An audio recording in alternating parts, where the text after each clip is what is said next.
Chapter 60, The Follower's Query. Brother Qin, since my elder uncle is under your sway, shall we consider our previous conflicts settled? Zhou Shenghao boldly descended from upstairs and approached Qin Feng. Kneel down. Wei Juanji promptly kicked Zhou Shenghao's knee, forcing him to kneel. Mr. Qin is my benefactor, my adoptive parents, and you, what status do you hold? How dare you claim brotherhood with Mr. Qin? What? Then how should I address you? Zhou Shenghao felt bewildered. My father, what should you call him? Wei Juanji retorted. Grandfather. Zhou Shenghao's heart sank, his face mournful. Elder uncle, you're not suggesting I call Mr. Qin grandfather, are you? Upon hearing this, Qin Feng hurriedly waved his hand. Wei Lao, there's no need to be so strict. Brotherhood is sufficient. He didn't want such a large age gap between them. Wei Lao furrowed his brow upon hearing this, then relented. Since Mr. Qin insists, then so be it. Zhou Shenghao was overjoyed, feeling like he had found a powerful ally, but then Qin Feng added, tonight's incident, I can overlook it. But if you dare to scheme against others in the same manner again, don't blame me for being unkind. Zhou Shenghao was startled, quickly waving his hand. I won't dare, I won't dare. Then, he shouted at the other henchman still lying on the ground, why are you still lying there? Come and greet Big Brother Qin. The henchmen, including Nana and the other two girls, hastily got up and approached Qin Feng, bowing respectfully. Big Brother Qin. Qin Feng waved his hand. I see you're all unemployed drifters. How about this, all of you come work at my company? The pay may not be high, but it's enough for your needs. Zhou Shenghao was stunned. Big brother, we're just a bunch of thugs, we don't know how to do anything. Will it not cause trouble if we join your company? Qin Feng chuckled. You don't need to worry about that. My company needs people, so feel free to come. Here's my business card. Take it and look for a man named Yang Wei. He'll arrange things for you. As Zhou Shenghao took the card, he was shocked. Cool gang leader. Oh my god. He had hit the jackpot, becoming a member of the cool gang, and luckily, Qin leader and his elder uncle got along.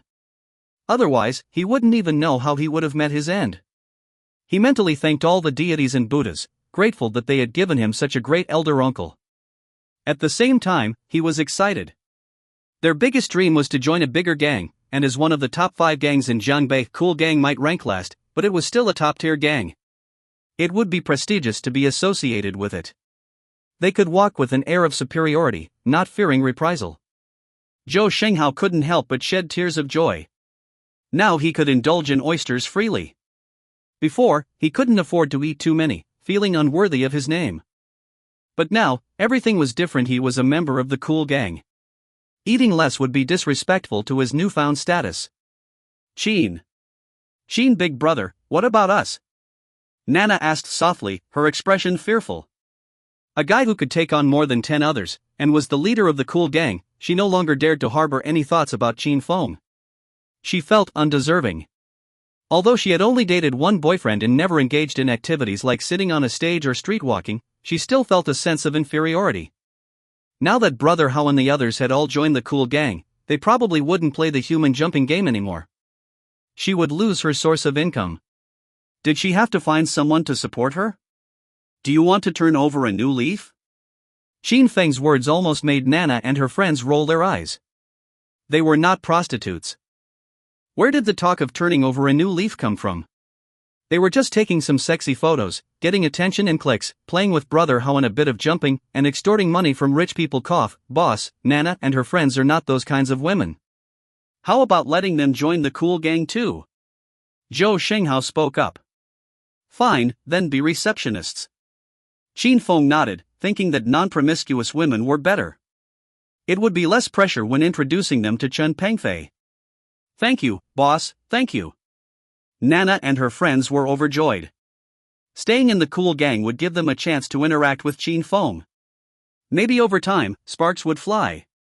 By then, she would be the gang leader's wife. The thought excited the three of them.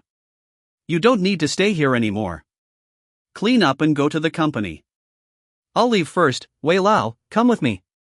Qin Feng said, getting up and walking out. Wei Juinji quickly followed behind. The Shadow Current Group. In the meeting room, Li Hondid had emerged from the golden cauldron, now brimming with vitality, his face aglow with health, his bare torso muscular and sinewy, creating a visually stunning effect. His once severed meridians had been reconnected, and to his astonishment, he discovered that the 3 broken meridians had also reopened. At this moment, a small stream of true qi flowed within his dantian, rendering him unusually comfortable. He felt his strength had at least tripled compared to before. Coupled with his innate divine power, even with only 3 meridians opened, he felt capable of battling someone with 5 meridians open. Boss. Qin Feng walked in from outside, prompting everyone to immediately rise. Let me introduce you all. This is Elder Wei, who will be joining our illustrious gang from today. Qin Feng introduced as he took his seat at the head. Everyone looked over, somewhat puzzled. Why would the boss recruit an elder into the gang? Although the elder appeared venerable, there was a sense that he might be a charlatan. Could it be that the boss had been deceived? As for the agreement between the Diaozha Bang, Kuang Zhuaibang, and our cool gang, I'm sure you all are aware. Originally, I planned for Yang Wei, Chen Hao, and myself to fight, but I've decided to make a change. It will now be Li Hondid, Elder Wei, and myself in the fray. Boss, I don't agree. Just as Qin Feng finished, Chen Hao stood up. I have no objection to Li Hondid joining the fight, as I recognize his strength. But this elder, who just joined our cool gang today, what qualifications does he have to represent us in this challenge? This concerns the unification of Zhongbei. What if he loses? What then? Qin Feng didn't seem angered by Chen Hao's query, but rather smiled. Are you implying that Elder Wei's prowess isn't convincing? Chen Hao responded, to gain everyone's trust, one must demonstrate strength. Boss, you once conquered us with your strength alone. While I have no right to question those you bring, this matter affects the cool gang's future and requires caution. Qin Feng then turned to the others. Do you all share Chen Hao's concerns? Yang Wei spoke up, Boss, if Elder Wei can demonstrate sufficient prowess, we naturally have no objection. If not, I still hope to represent the cool gang in battle. Very well. I am pleased with your doubts concerning the gang's development. Since that's the case, Elder Wei, why don't you show them what you're made of? Let them see if you're worthy. Chapter 61, The Origin of Tattoos. Upon hearing Qin Feng's words, Wei Juinji's lips curved into a slight arc. If they wanted to witness his strength, then he would let these weaklings have a taste. Confident to the extreme now, fully healed from his injuries, Wei Juinji could be considered a top expert in the meridian opening realm. The vigorous flow of true qi within him was even more substantial than Qin Feng's. These mere postnatal martial artists dared to question him, they would soon see. He raised his hand, slowly reaching for the sunglasses on his face. Yang Wei and the others, seeing his movement, felt a jump in their hearts, their expressions becoming extremely serious. Wei Lao, there's no need to display your ultimate skills among our own brothers. Just show a little. Qin Feng spoke up at this moment. Wei Juinji paused, then lowered his hand. He still had to heed Qin Feng's words. He nodded, as the boss wishes. Then, his right hand formed a claw shape and tapped lightly on the tabletop. Bang! A muffled sound echoed, and 3 holes appeared on the marble tabletop. Everyone was stunned. This was so powerful. Yang Wei's expression changed. Although he had also cultivated true qi and significantly improved his strength compared to before, he could only create holes on wooden boards or tree trunks, not on a marble tabletop. He sucked in a breath of cold air. Truly, the person the boss had brought was formidable indeed. The others fell silent, their gazes toward Elder Wei changing, revealing awe. Now, no one doubts Elder Wei's strength anymore, Qin Feng timely interjected. Yang Wei and the others hurriedly shook their heads. Of course not. If this happened to themselves, it would definitely be a bloody mess. They didn't know where the boss found such a tough person, but immediately, everyone's faces were filled with excitement. With such a powerful expert joining, the dream of unifying Zhongbei was no longer distant. After the meeting, Qin Feng stayed behind to teach Li Hondid some martial arts techniques. Since Chen Diaozha suggested a martial arts competition, he would probably seek help from skilled individuals. Although Li Hondid possessed innate divine power and had opened 3 meridians, his techniques were quite simple. If he encountered a true expert, he might be at a disadvantage. Yang Wei and Elder Wei also stayed behind. Both were in the meridian opening realm and could learn from each other. Han did, while others usually tattoo fierce beasts like dragons and tigers on their bodies. Why did you choose to tattoo two carps? Fong finally found the opportunity to ask when he saw Li Handed's tattoos for the first time, a question he had been holding back. Li Handed glanced at his arms and replied in a deep voice, I got them to commemorate my girlfriend. Your girlfriend? Fong was surprised. This simple guy actually managed to get a girlfriend. Li Handed fell silent for a moment, and everyone's mood also sank. It seemed that his girlfriend was no longer around. This tattoo must have a story behind it, perhaps concealing a turbulent tale of love or a touching love story that could move everyone, huh? Li Handed exhaled slowly before saying, my girlfriend liked a movie called The Shameless Iron Fist. There's a line in it about red carps, green carps, and a donkey. She said she's a Pisces, represented by the red and green carps, while I'm the donkey. So I got this tattoo to signify that we'll always be together. Fong was speechless. Damn, creating such a solemn atmosphere, making me all tensed up, and then you tell me your girlfriend likes The Shameless Iron Fist and you're a Pisces, so you got this tattoo. Really?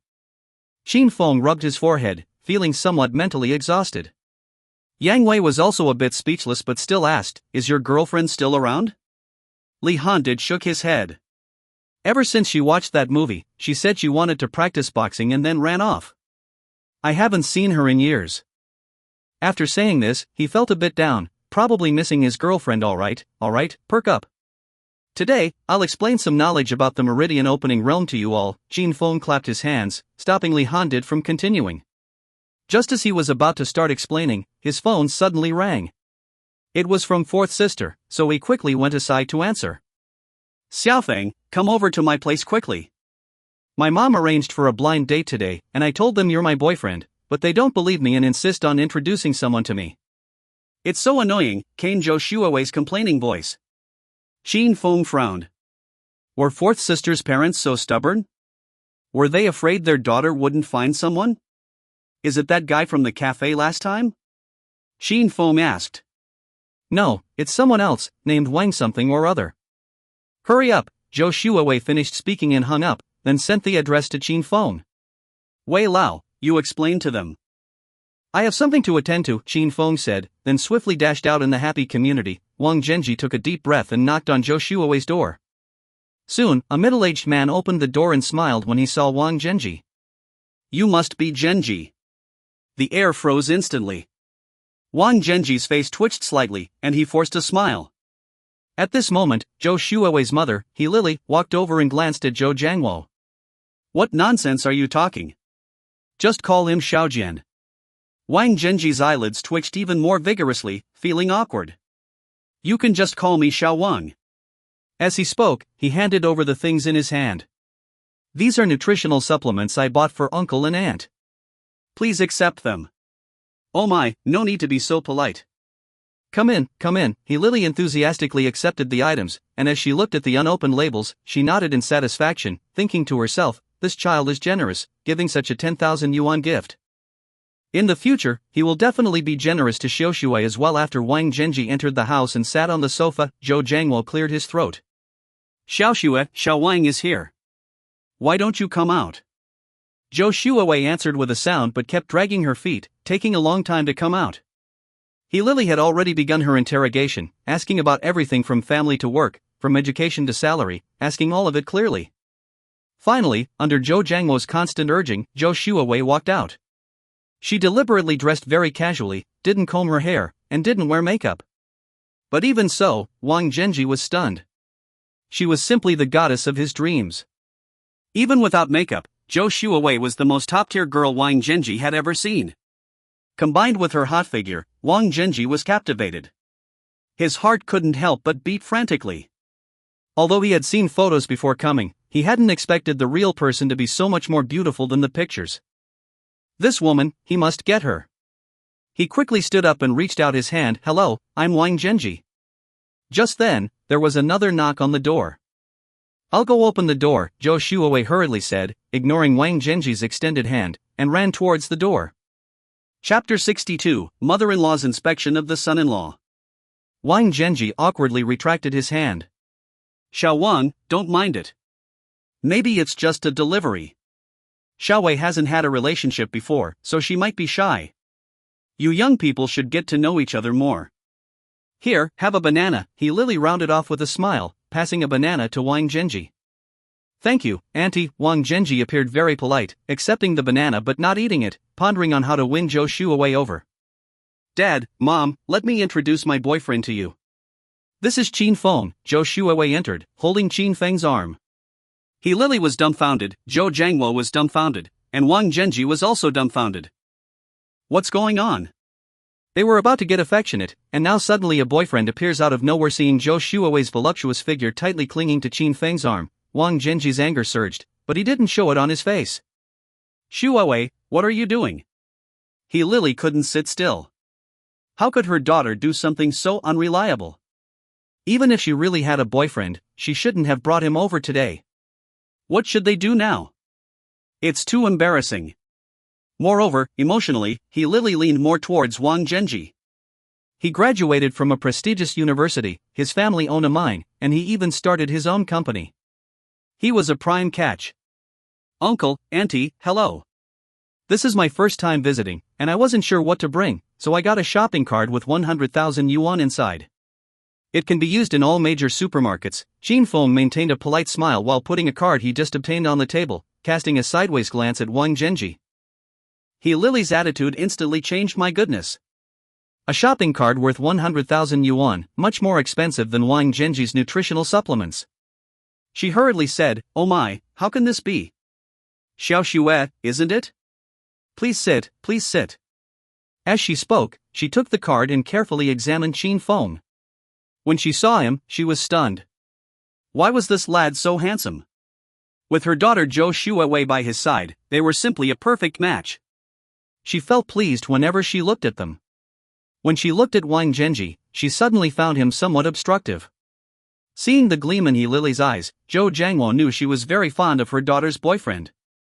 He smiled and said, Xiao Feng, right? Xiao Xue mentioned you earlier. We didn't know you'd come so early. Don't leave today. Stay for dinner. Wang Zhenji stood aside, his face as dark as the bottom of a pot. Damn it, he just arrived, and he was slapped in the face with a 100,000 yuan shopping card. This was humiliating. Look at the attitudes of these old folks, completely ignoring his existence. This was not good. He looked at Qin Feng, his eyes showing displeasure, and coughed, saying, Mr. Qin, I wonder where you come from. Maybe I know your boss. When the time comes, I can say hello to him and ask him to take care of you. As soon as he spoke, He Lily was attracted to him again. Right, being handsome doesn't put food on the table. Her daughter's happiness was the most important thing. The old couple didn't know about Zhou Shuawei's contribution to the country or that the government rewarded her with a villa. They simply thought she was a teacher at Zhangbei University, earning a meager salary every month. They wanted to find a rich man for her to live the life of a wealthy wife. Qin Feng raised an eyebrow. This guy was really blind. Even when the legitimate boyfriend had arrived, he, the blind date, still didn't leave. He chuckled, sorry, I don't know you. Wang Zhenji frowned, I mean, maybe I know your boss, not you. Indeed, I am the boss. Illusionary company belongs to me. Qin Feng blinked at Zhou Shuawei, and Zhou Shuawei lightly reprimanded him. How this company came about, Zhou Shuawei naturally knew, it was a gift from Chinging to him. She hadn't expected this fellow to flaunt it now. Seeing the flirtatious interaction between the two, Wang Zhenji was almost breathless with anger, yet he was also shocked by Qin Feng's words. He had some understanding of illusionary company, with its annual income exceeding billions. He hadn't expected it to belong to this guy. It seemed this lad wasn't as easy to deal with as he had thought. Ignoring the tension in the room, He Lily seized the key point.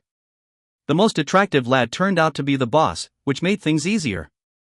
His appearance was pleasing, his finances were satisfactory, and her daughter liked him. Finally, she wouldn't have to worry about being an old spinster. She directly addressed Wang Zhenji, Xiao Wang, apologies, we didn't know in advance that Shuawei already had a boyfriend and still invited you over. We can't accept your gifts. We won't keep you for dinner tonight. With that said, Wang Zhenji had no face to stay any longer. He stood up and said, if you don't want these nutritional supplements, throw them in the trash. I've never taken back what I've given away. After speaking, he walked over to Qin Feng and whispered, "Kid, don't get too cocky. The one who laughs last may not be known yet." Qin Feng smirked, paying no attention. Just an ordinary person, he wasn't even worth his consideration. After Wang Zhenji left, he Lily resumed her questioning in an elder-like manner. Upon learning that Qin Feng owned a car and a house, with both parents deceased and an annual income exceeding billions, she was so excited she almost jumped. Such conditions couldn't be better. There would be no more worries about in-law relations in the future. The older couple looked more and more satisfied with Qin Feng. They wished the two would marry right away. After dinner, Qin Feng and Zhou Shuawei went for a walk. Rarely did he enjoy such leisurely moments, especially with the woman he liked. Qin Feng's heart was about to soar, especially after gaining the approval of Zhou Shuawei's parents. This staged act might turn real. Just as he was about to tease Zhou Shuawei, Qin Feng's phone suddenly rang. Inside was Qin Pengfei's voice, tinged with sadness. "Phone, I was scammed out of 100,000. That was my savings to get married. It's all gone. I don't even want to live anymore." Qin Feng's expression changed. Someone had managed to scam Qin Pengfei, a super hacker? He quickly said, "Don't worry, I'll come over right away. Don't do anything rash." Then, he hung up, feeling somewhat apologetic as he told Zhou Shuawei, "Fourth sister, a friend of mine is in trouble. I have to rush over. Can't accompany you for a stroll." "It's okay, go take care of your business." Zhou Shuawei smiled just as Qin Feng was about to leave. He suddenly remembered something and turned back. "When are you moving back to the villa?" Zhou Shuawei blushed. "Next week, I'll move back next week." Qin Feng nodded and got into his Santana, driving towards Qin Pengfei's residence. A bachelor apartment. Qin Feng knocked on Qin Pengfei's door and saw him with red eyes, clearly having cried. "What's wrong? Tell me, who cheated you?" Qin Feng asked. Qin Pengfei picked up a photo from the desk and handed it to him. "I saw this 3 days ago on a utility pole when I was going downstairs for a meal and brought it back." Qin Feng took a look. It said, "Heavy reward for offspring," with a picture of a beautiful woman. He was speechless. How could Qin Pengfei believe in such a low-level scam? Chapter 63, Heavy Reward for Offspring. Dubai, can you tell me in detail what happened? Qin Feng tossed the flyer onto the computer desk, then opened the curtains and windows, allowing the scent of incense to fill the room. Wondering if Qin Pengfei could handle it, Qin Pengfei scratched his head, feeling somewhat embarrassed as he said, "I was just curious for a moment. I thought the other party seemed pitiful, so I made a phone call, and the other party invited me to meet at a hotel." "Did you see the woman in the photo?" Qin Feng asked. Qin Pengfei nodded, his gaze falling on the flyer. He had to admit that the woman in the picture looked quite good, fair-skinned, beautiful, with long legs. Moreover, she offered money for that kind of activity. Although this scam was low-level, it still managed to deceive many men hoping for an encounter. I arrived at the hotel at the agreed time, and the woman in the photo, named Li Ling, came out. We chatted casually for a while, and then she said that I was so strong, the chances of her getting pregnant were high. So, we went to the room. Qin Pengfei began to recall. Borui Grand Hotel. Inside the elevator, Qin Pengfei and Li Ling stood together. They didn't speak, but the atmosphere was somewhat ambiguous, as what was about to happen next was quite embarrassing. Smelling the faint fragrance emanating from Li Ling, Qin Pengfei's heart beat rapidly, and even his palms were sweating. Soon, the elevator reached the 23rd floor, and Li Ling led Qin Pengfei to room 2301. After knocking on the door, a man opened it and let them in. "This is my lawyer, Fong Chang. Due to the nature of this transaction, if caught, it may be considered as engaging in illicit activities. Therefore, we need a notary from a lawyer." Qin Pengfei thought Li Ling made a reasonable point. If caught after getting into bed and paying, things would be difficult to explain at this point. Fong Chang took out a document and said, "This is the notarized document. As a notarized lawyer, I charge a notarization fee of 50,000. Please pay first." Qin Pengfei felt confused. He hadn't even done anything yet, and he had to pay 50,000 first? Li Ling then said, "Mr. Chen, I can pay this money too, but it doesn't show your sincerity. Anyway, after the matter is done, I will give you 1 million. You can pay the 50,000 first." Qin Pengfei transferred 50,000 via his phone. Then Fong Chang took out another document and said, "This is a confidentiality agreement. You need to sign it and pay a security deposit of 50,000. If within 3 years, you don't disclose this matter, we will return the 50,000 to you. Chen Pengfei transferred another 50,000. That's it, it's up to you two now. I'll leave first. Fong Chang finished speaking and left the room, closing the door behind him. Chen Pengfei suddenly felt excited. The climax was finally coming. Mr. Chen, I have a small preference. I hope you can satisfy me. Li Ling said coquettishly.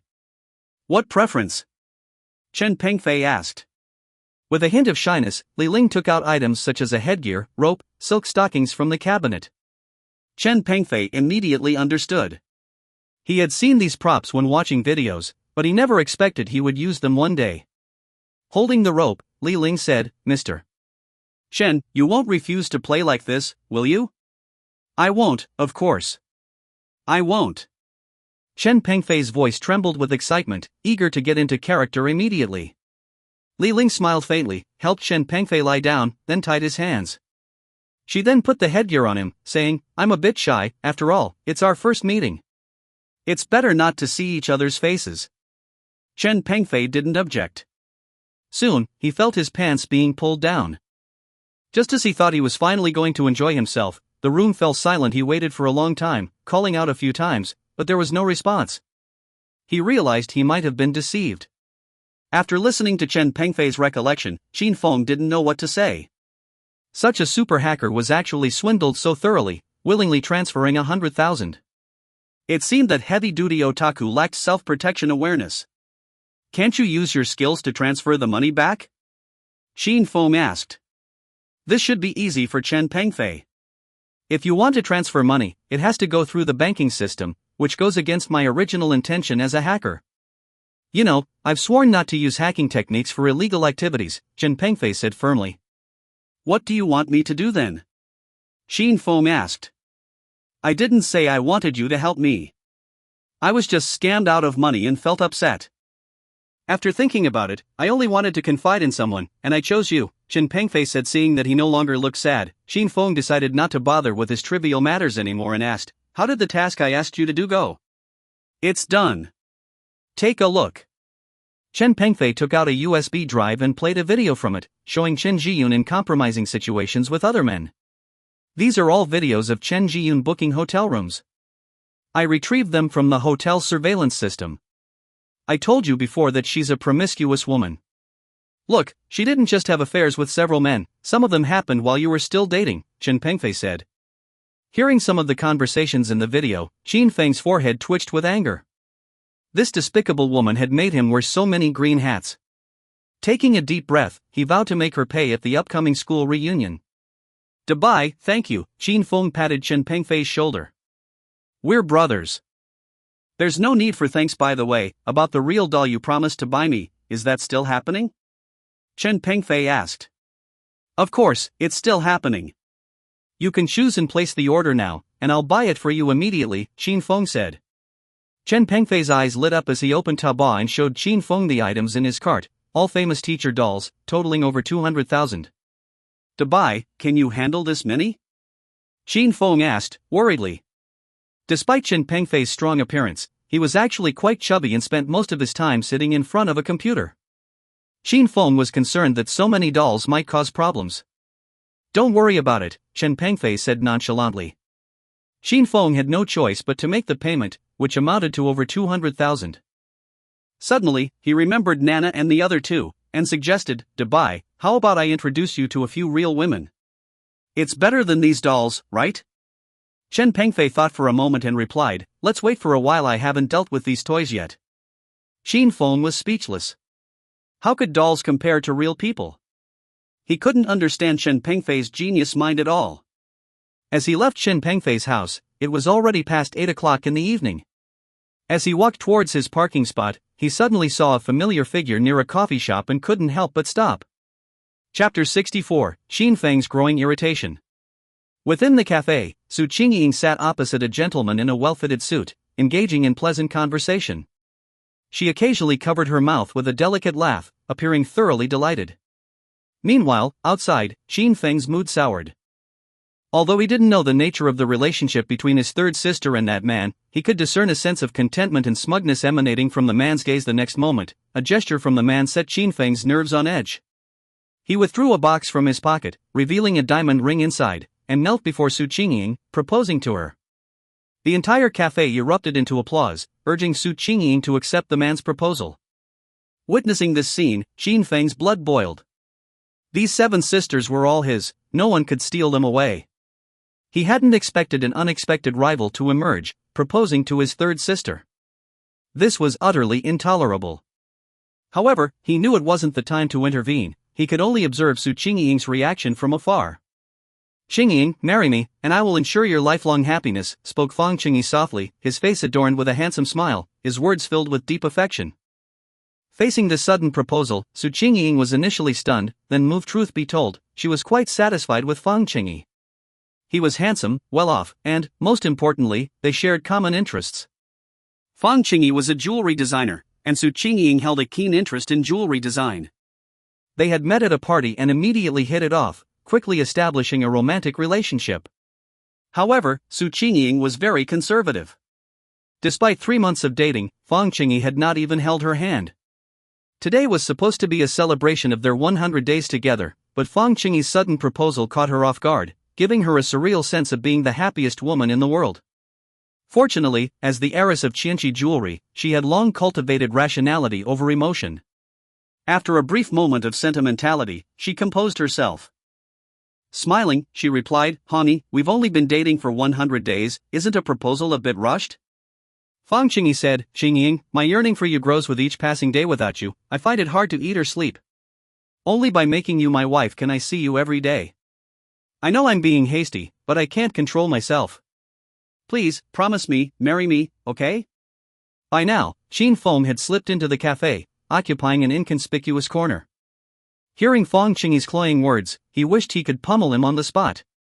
Simultaneously, his heart raced with fear, dreading Su Qingying's acceptance. He knew his feelings were inappropriate, but he couldn't bear to watch his third sister marry someone else. The thought of Su Qingying engaging in such intimacy with another man only fueled his rising anger.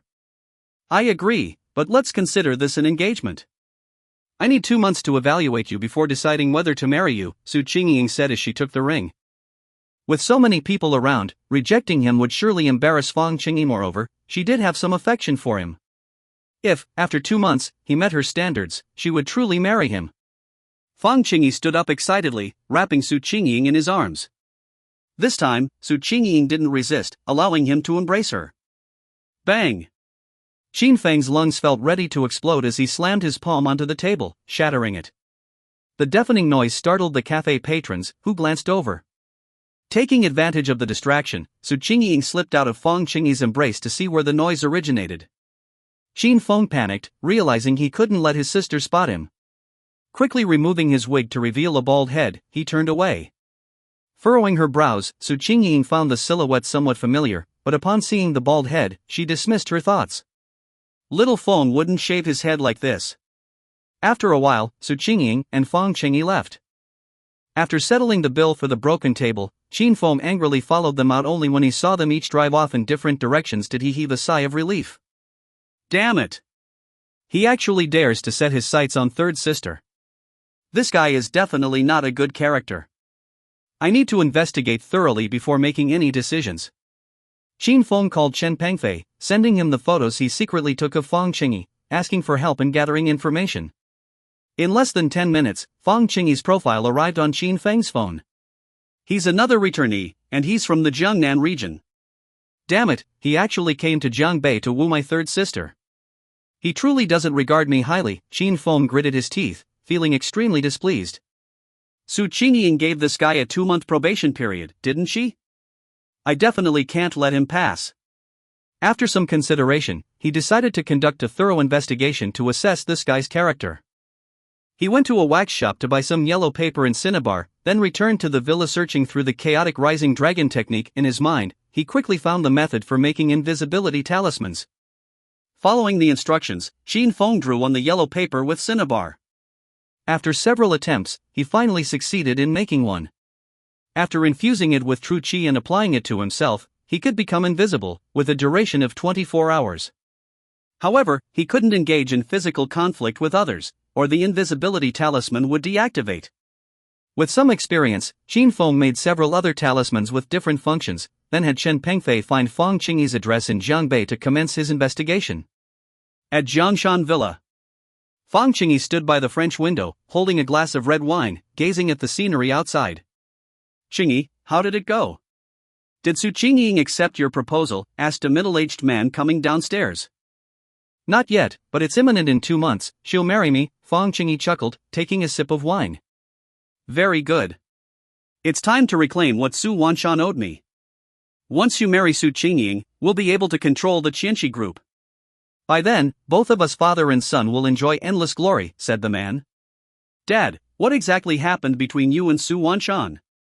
Since you used to do business together, why is his Su family flourishing while our Fong family is under someone else's control?" Fong Chingy turned to his father, Fong Jiming, and asked. "You don't need to know all that. Just know that Su Wanshan wronged me. For the next 2 months, behave yourself and don't disappoint me." Fong Jiming sat down on the sofa, lighting a cigarette. Fong Chingy nodded, a glint of determination flashing in his eyes. A beauty like Su Qingying was someone he definitely had to conquer. Any prey he set his eyes on could not escape him, just like before. In the past, it was the same with other women, and now it would be the same with Su Qingying. Chapter 65, Infatuated Nana. Following the address, Qin Feng quickly arrived at Fong Chingy's villa. After applying the invisibility talisman, he swaggered into the residential area and then climbed in from the top of the villa. It was already midnight, and the villa was pitch black inside. Qin Feng went straight to the living room, took out a listening talisman from his storage ring, and ignited it. This allowed him to hear the sounds in the entire living room through another listening talisman. Then he went to other rooms and burned one talisman in each, followed by several image talismans, enabling him to observe the situation throughout the villa. Finally, he found Fong Chingy's room, but the door was locked, so he couldn't get in. Helplessly, he had to spend the night on the villa's sofa. Early the next morning, when Fong Chingy left, Qin Feng followed suit, secretly attaching a listening talisman to Fong Chingy. This way, he could keep track of his movements at all times. Back in his own car, Qin Feng picked up another listening talisman and heard some noisy sounds coming from it. Soon after, he heard Fong Chingy's voice, seemingly making a phone call. "Don't send just 99 flowers today, send 999 directly, and continue for 2 months." Upon hearing this, Qin Feng became furious. Obviously, these were meant for Su Qingying. Could this guy have won Su Qingying's affection through such means? Suppressing his anger, Qin Feng continued listening. To his surprise, Fong Chingy was also doing business with his fantasy company, something Qin Feng was unaware of. Moreover, he had dinner plans with Wu Hongji today, which brought a smile to Qin Feng's face. Perhaps an opportunity had arisen. Driving back to the company, Qin Feng sat in the boss's chair and made a call, summoning Wu Hongji to see him. "CEO Qin, do you need me for something?" Wu Hongji asked respectfully, just as before, without any hint of arrogance despite Qin Feng's absence and his sole control of the company during this time. "Have a seat," Qin Feng said, quite satisfied with Wu Hongji's attitude. He needed such a loyal follower. "Tonight, Fong Chingy invited you to dinner?" When Wu Hongji heard this, he was instantly shocked. He hadn't even warmed his seat, yet he stood up again, stuttering, "CEO. CEO Qin, how did you know?" Wu Hongji couldn't help but be astonished. He hadn't mentioned anything about Fong Chingy inviting him to anyone. "No need to be so nervous. I know he has business dealings with our company, and I just wanted to ask about his preferences," Qin Feng said. "Preferences?" Wu Hongji was puzzled. "Yes, like money, women, antiques, and so on," Qin Feng hinted. "Let me think," Wu Hongji furrowed his brows, murmuring after a moment, "He probably doesn't fancy women every time we dine together. Other CEOs would bring along beautiful women, but he never does. It's the same at KTV, while other CEOs bring their lovers, Fong Chingy doesn't. I even suspect if there's something wrong with him in that regard. As for antiques, I haven't heard that he's interested. But money, he definitely loves money. There's no one in this world who doesn't love money, right, CEO Qin?" Wu Hongji added. Qin Feng also furrowed his brows. If Fong Chingy doesn't fancy women, is he pretending? Or is it because he's in a relationship with third sister, so he dares not, fearing being caught? "You can go now. I'll call you if I need anything." Qin Feng waved his hand, dismissing Wu Hongji.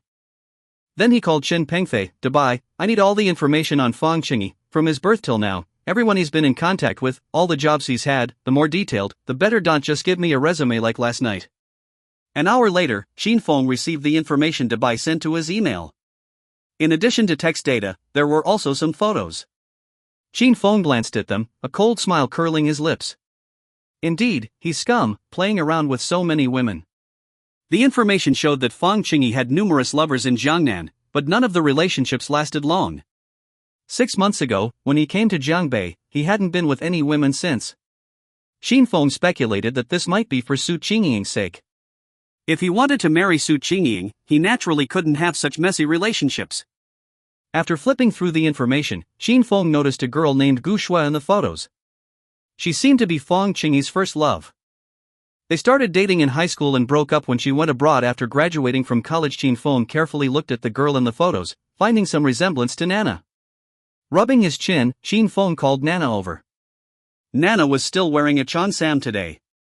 As she walked, she exuded elegance and charm, attracting the gaze of numerous male employees as soon as she entered the fantasy company. Accustomed to such attention, Nana was wondering about Qin Lao's purpose in bringing her here. Could it be to offer her a job? Nana, Mr. Qin has been waiting for you for a long time. Please follow me. Qin Feng's secretary greeted Nana with a smile and led her into Qin Feng's office. When Nana saw Qin Feng sitting in the boss's chair, she was stunned. She hadn't expected Qin Feng to be the CEO of this company. Wealthy men are the most charming, and Qin Feng was not only rich but also capable. He was the leader of the Cool Breeze gang, and he was handsome. Thinking about this, Nana's legs almost went weak. She was so eager for Qin Feng's embrace. Once she established a relationship with Qin Feng, she would be the lady boss of this company. She could sleep until she naturally woke up every day, and her hands would cramp from counting money. This was the ultimate goal of her life. Nana! Nana! When Qin Feng saw Nana come in, he stared at her for a moment, then began to daydream, smiling foolishly, even drooling a bit.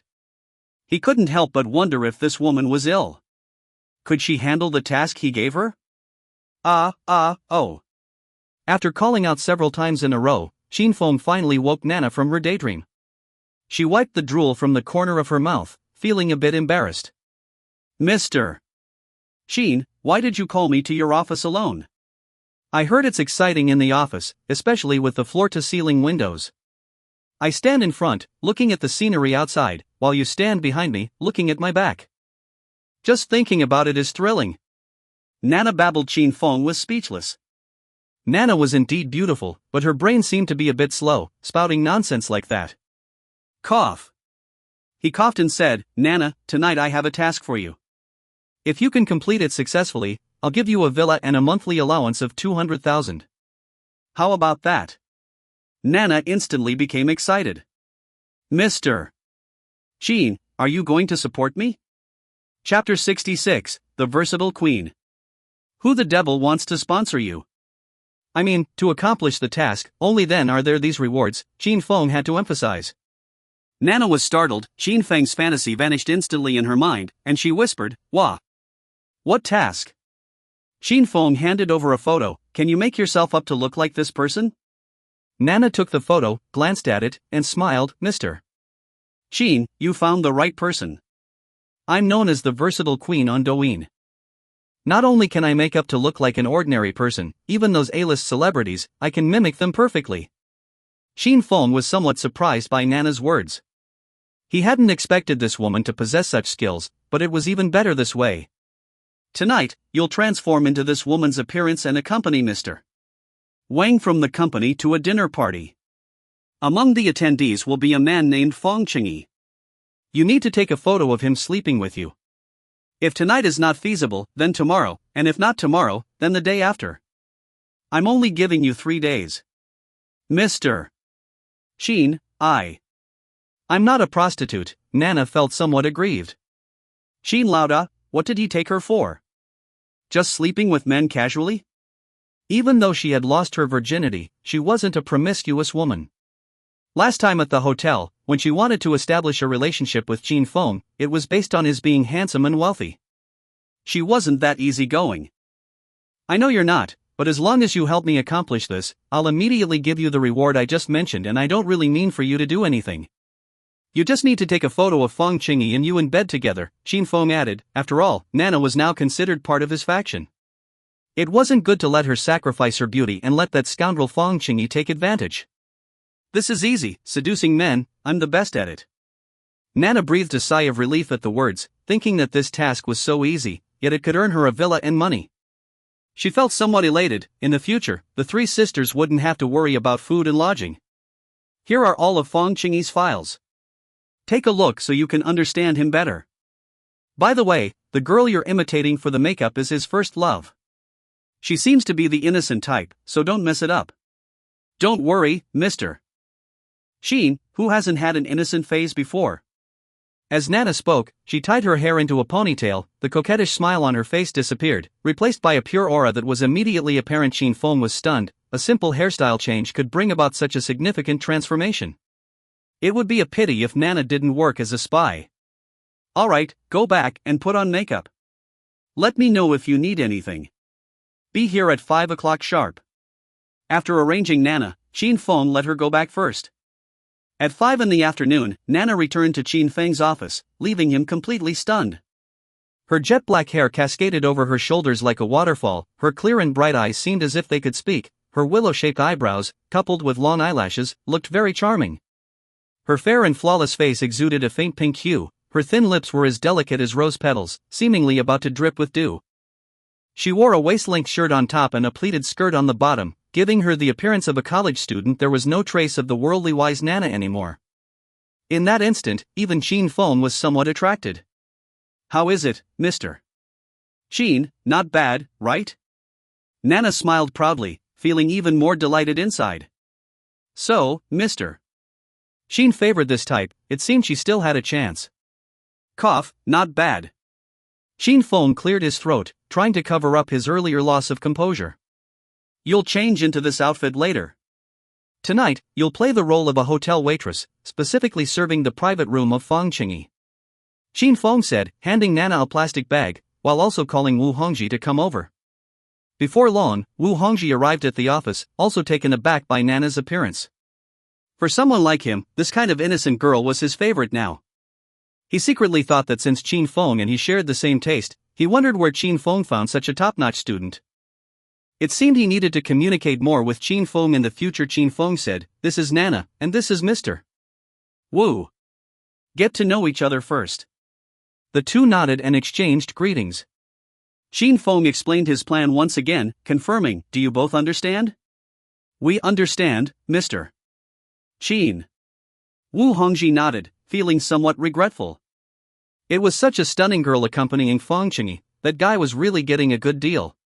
But since Qin Feng had let Nana accompany Fong Chingy, it meant he didn't care much about her. He didn't know if he had a chance to get close to her.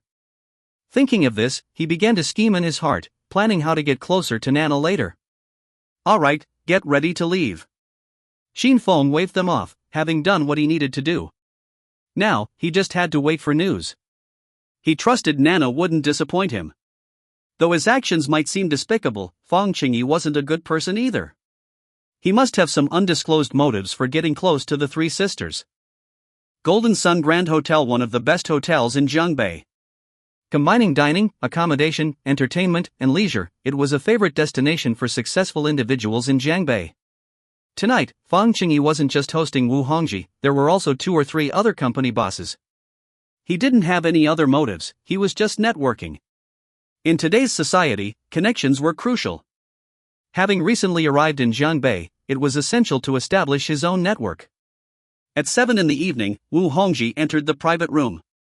Besides Fong Chingy, 3 others were seated inside, all rising as Wu Hongji entered. "Oh, Mr. Wu, long time no see. Hee, brother Fong, you're really something, even inviting busy figures like Mr. Wu. Tonight, we must have a few more drinks." Wu Hongji also quickly exchanged pleasantries. He knew these people, they were the bosses of a few small companies, with assets around tens of millions, incomparable to the fantasy company. Though he was just a manager, these people knew that he was the one who truly managed things in the fantasy company at that moment. Nana walked in with a plate of dishes. Initially, Fong Chingy didn't pay much attention, as she was just a waitress, he wouldn't deliberately look at her. But when Nana approached him to pour wine, he glanced at her and froze. How could his first love be here? However, he quickly snapped out of it. This wasn't his first love, she just looked similar. But damn, she looked exactly alike, as if she was molded from the same mold.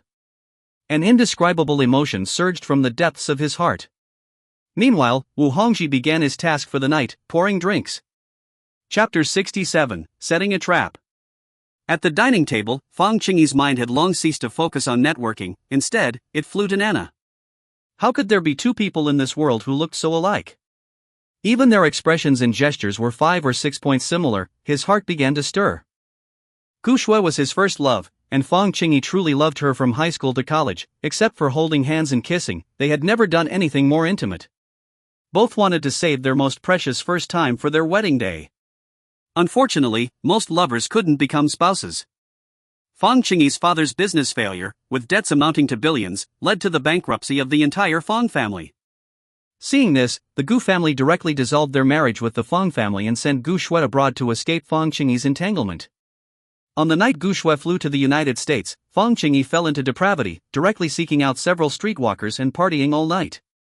From then on, he seemed like a different person, fully researching how to conquer women, even studying psychology, sociology, and behavioral science, packaging himself as a successful individual who had no disadvantages in Jiangnan. Many young and beautiful married women ended up with broken families because of him, and many wealthy women willingly gave him money. Fong Chingy became a master of love affairs. As long as he set his sights on a woman, no one could escape. Even proud women like Su Chinging developed feelings for him. Over the years, there had been no fewer than hundreds of women involved with Fong Chingy, and each one was above 5 points. Logically, he should have been satisfied, but he wasn't. Deep down, there was one woman he wanted to have relations with the most, his first love, Gu Shui. He even had a pathological desire to win over Gu Shui, to avenge the hate he held for her leaving him for the United States years ago. He mobilized all his resources, even going to the United States more than 10 times, but he never found Gu Shui. This made Fong Chingy somewhat inclined to give up. But he didn't expect to encounter someone tonight who looked 8 or 9 points similar to Gu Shui.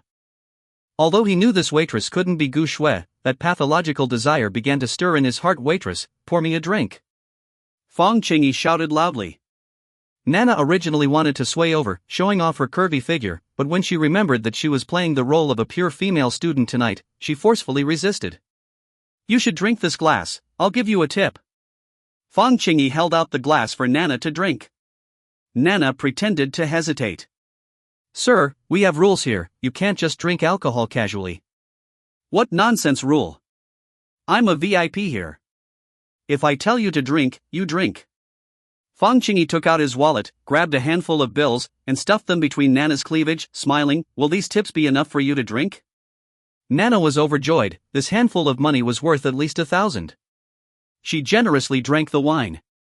At that moment, Wu Hongji approached with a glass of wine, smiling, Mr. Fong, let me have a drink with you. Then he gestured for Nana to pour the wine. An hour later, the dinner ended. Fong Chingy was somewhat intoxicated, he pulled Nana into his arms and whispered in her ear, accompany me tonight, and I'll give you 10,000. In ordinary circumstances, Fong Chingy would never do such a thing. In his pursuit of Su Chinging, he wouldn't touch any woman, no matter how beautiful she was. But Qin Feng, having already guessed Fong Chingy's thoughts through his profile, had Nana dress up as Gu Shui to test the waters. If that didn't work, Qin Feng would resort to more forceful methods. However, it seemed Qin Feng had overestimated the situation. At this moment, Fong Chingy's mind was solely occupied by Gu Shui, even Su Chinging was pushed to the back of his mind. Mr. Fong, please don't be like this.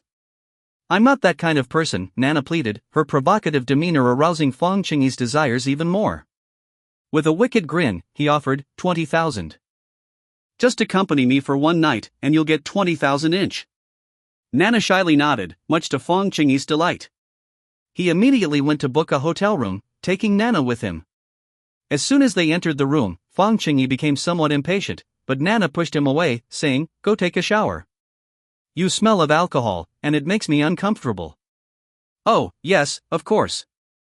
I'll go right away, Fong Chingy said, heading to the bathroom. Meanwhile, Nana lit something resembling incense, placing it in the corner of the room. It was a type of aphrodisiac, colorless and odorless, capable of inducing severe hallucinations. In just 5 seconds, the incense burned out, filling the room with invisible gas. After taking an antidote, she waited quietly. Shortly after, Fong Chingy finished showering and came out, saying excitedly, "Is it okay now? What's the rush? It's such a long night, you can do whatever you want." "I'll go take a shower first," Nana said, entering the bathroom and locking the door behind her. The aphrodisiac took 10 minutes to take effect, so she needed to wait before going out. Fong Chingy, filled with excitement, threw his towel aside and jumped onto the bed. His mood was a mix of excitement and trembling. He was about to vent his hatred for Gu Shui on Nana. But soon, he calmed down. He hadn't touched a woman for nearly half a year in his pursuit of Chinging. He couldn't afford to make a mistake now. He carefully checked every corner of the room, making sure there were no cameras or anything else. Finally, he rummaged through Nana's handbag but found nothing besides a wallet and a phone. Relieved, Fong Chingy decided he would only play for tonight. Afterwards, he would kill Nana so that no one would know about tonight's events. Listening to the sound of water from the bathroom, Fong Chingy became somewhat impatient. "Are you done yet?" he shouted. Almost there," Nana replied, silently counting the time. Finally, after 10 minutes, she cautiously pushed open the door, only to see Fong Chingy had turned into a mere ghost. She sneered at him, "This little bug dares to come out and flirt with women." At this moment, Fong Chingy's eyes seemed vacant, but soon, they lit up with excitement, as if he saw something thrilling. This type of aphrodisiac could amplify a person's desires infinitely, and now Fong Chingy's eyes were filled with Gu Shui wearing a bathrobe. He pounced suddenly, then began to bite and gnaw. In reality, he was just embracing a pillow. Then, he made a fool of himself, tossing and turning the pillow for a minute. He let out a low roar, then looked satisfied, before falling into a deep sleep. What a quick shooter! Nana's expression of disdain deepened. She walked over slowly, disdainfully threw the pillow, which Fong Chingy had wet, onto the ground, then undressed herself, got onto the bed, hugged Fong Chingy, took out her phone, made a scissor gesture with her fingers, squinted one eye, pouted, looking cute, and then pressed the shutter. Chapter 68, Acting. Click, click, click. Nana gracefully shifted her pose and angle, continuously pressing the shutter button, indulging in self-portraits. In order to capture clear photos, Fong specially bought her a super zoom phone that could capture even the pores clearly. Soon, the intimate photos of the two were taken. After putting on her clothes, Nana walked out and sent the photos to Fong, along with a text message. "Chin Lauda, I've completed your task. When will I receive my reward?" In his office, Fong received Nana's photos. After looking at a few of them, he nodded in satisfaction. Nana was indeed talented, having accomplished this so quickly. He pondered. With Sanjia's shrewdness, she might guess that these photos were deliberately taken to deal with Fong Chingy. If so, he needed to be even more ruthless. He dialed Nana's number. "You can go back for now. When I need you, I'll find you. As long as this succeeds, you'll get your reward immediately." After the call, Fong breathed a sigh of relief.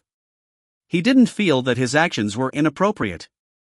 Even if Fong Chingy wasn't a scumbag and didn't have a lot of romantic history, and even if he truly loved Chinging, Fong couldn't stand by and watch Chinging marry him. In terms of appearance and background, the two were fundamentally incompatible. He wondered what Sanjia saw in him to become his girlfriend for 3 months. Fortunately, Sanjia was conservative and hadn't done anything out of line.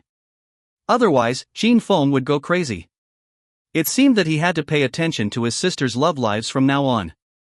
The eldest sister was a career-driven woman, entirely focused on her work. Now that there were matters in the company waiting for her to handle, she probably didn't have time for romance. The second sister, as the deputy director of Jiangbei First People's Hospital and a renowned surgeon both domestically and internationally, spent most of her time doing surgeries in the hospital and also didn't have time for romance. The fourth sister had already established a fake romantic relationship with him, which, although fake, was the most reassuring for him. The fifth sister, as a top star for so long without any scandals, evidently approached her romantic life very seriously. With millions of fans, she probably wouldn't dare to casually date, which was also reassuring. As for the eccentric sixth sister, who was entirely focused on the underworld, there were probably few men daring enough to befriend her. As for the mysterious seventh sister, whom Fong had never seen, he felt a bit uncertain. It was frustrating to only be able to contact her unilaterally. Once he dealt with San Jia's situation, things would be almost settled. Qin Feng realized he was somewhat obsessed with his sisters, but he had no choice. After all, these sisters of his were all goddesses. As a younger brother, he had to protect them. Moreover, he had promised during childhood games of house that he would marry them, so he couldn't go back on his word. After printing out the photos in the office, Qin Feng returned to the villa. For 2 consecutive days, he hadn't left, focusing on eavesdropping on Fong Chingy.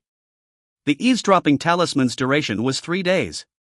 If he didn't hear any useful information today, he would have to visit Fong's house again. Just as Qin Feng was getting impatient, Fong Chingy arranged to meet Chinging at the same cafe as last time. Qin Feng smirked. The opportunity had arrived. Nana, come to Xingqi Street now.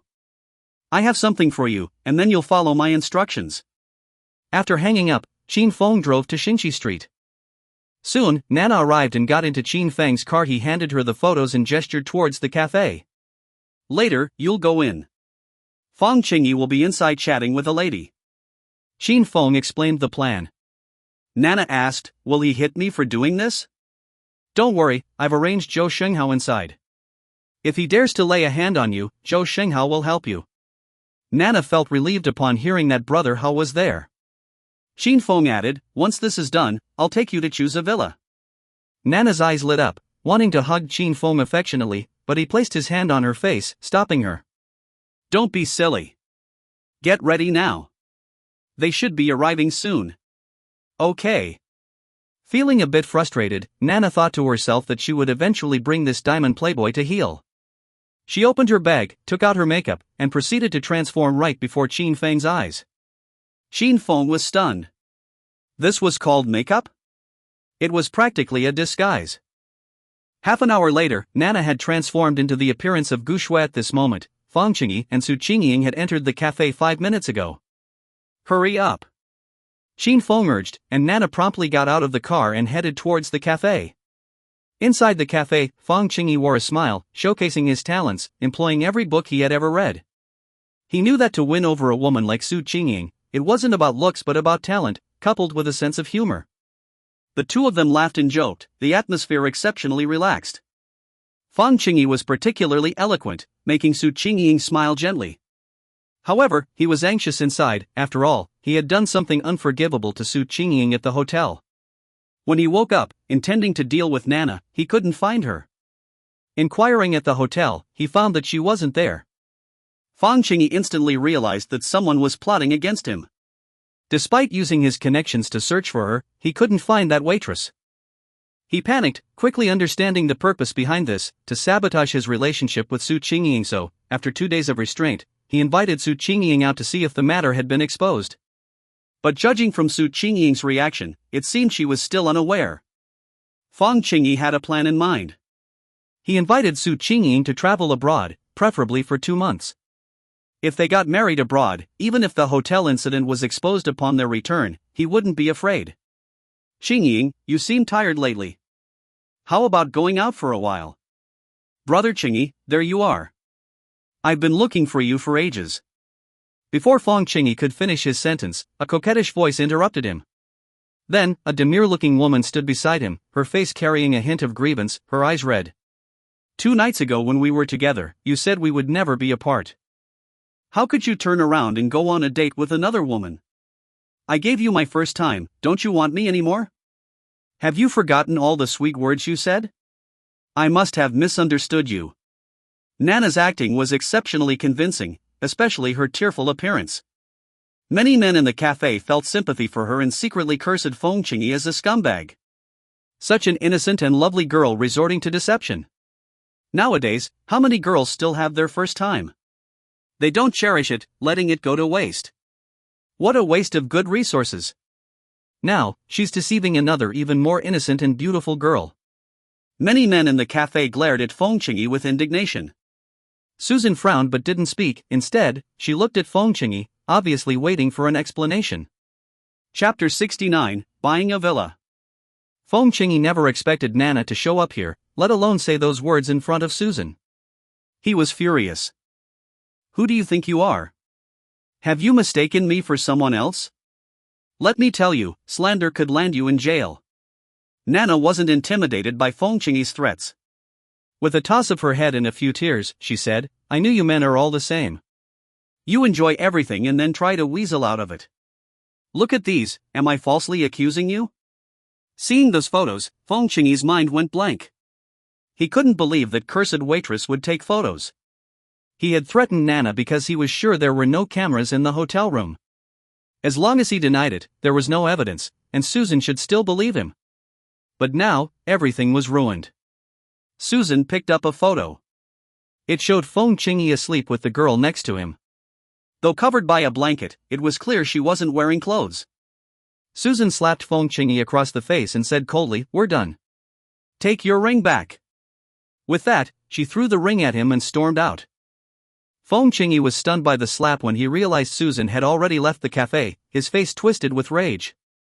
He stood up abruptly, glaring at Nana, roaring, You rotten woman, if you ruin my plans, I'll kill you. Just as Fong Chingy's hand was about to grab Nana's hair, another hand reached out and seized his wrist. Chewing bubble gum, Zhou Shenghao looked at Fong Chingy disdainfully. You scum dare to hit a woman?